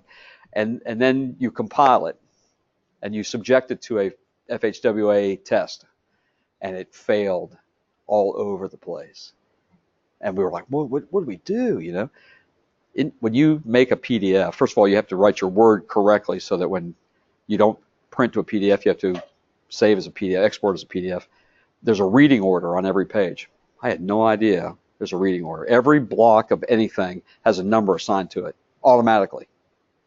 And that number has to be in order the way the reader has to read it, including all the alt text. And what happens is we were not saving it with the right appropriately, and the numbers would be like 17, 16, 53 over here. And when you get to a table that might have 100 things in it, you can have 100 numbers out of order. And she was changing each page, the numbers and the reading order, and you don't just stay away from columns, and never broach a column. You'll merge two cells to give one title to two columns. You'll never pass 508 compliance. we're proud that we're done. And it's, if you ever get tasked with something, you add on about 2 months of somebody's work to make that thing FHWA compliant. It's very expensive work. But on the other hand, that non-sighted engineer can hopefully use the book as well. Do you know of any school using it as a textbook? We've had Lehigh has indicated they might be using it. I can't remember the man's name, the professor there. It's part of our research team. That's the gray hair part. And I have not heard anybody else. Most of the downloads have been, that we understand, private industry and stuff, yeah. But it's wide open. Save somebody what? How much does a college book cost these days? Good textbook? A couple $100? $200 right there, Plus, you guys can find all the mistakes in it and debug it and tell us all about it, It will probably have to have, like I said before, a rewrite or an update when AASHTO code sections all get swapped around, which is now, right? It's about to come out that way. So that's probably going to have to happen soon. Anyway, I've said everything I could say. Yeah, so the references, make sure they understand this. Yeah. The references with the new LRFD that Yeah. coming out next year, this year, Uh, not line up with yeah. Section 5, which is a concrete specification into an update. So for those listening at a distance, Randy Cox just reminded us that this manual was written in compliance with the 2012 AASHTO LRFD specifications. And there's a reorganization of Chapter 5, and the cross-reference or the section numbers will not match. So so look forward to an update, but in the meantime, refer to previous editions for section numbers. There is a crosswalk that's published. Yeah. It is available. So even if you're not working with this manual, or if you want to compare two specifications, two specs, section 5 from 2008. Yeah. In the current one, there's a crosswalk that will tell you what the number is here, what the number is in the current LRFD. So there's a crosswalk. It is available. It's been published. It's being published or not? It has been published. All right. I don't have that. I don't have a link, but we can chase that down. It would be great. Yeah. I think if you go back and you look at Aspire magazine, I think it's there, yeah. We should go. There was an article about that. It should give you the link. Find the information. The website that you find this manual at, you'll find, if you back up one level from just the PDH extension of that,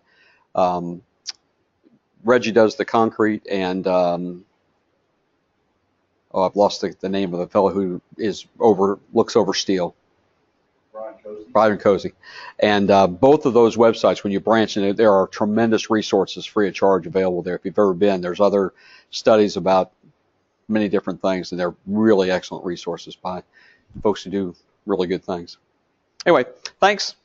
Hopefully it's been okay, and we'll find out. No, don't do that. Don't do that. No. Yeah. Thank you, John. Okay, so I think that's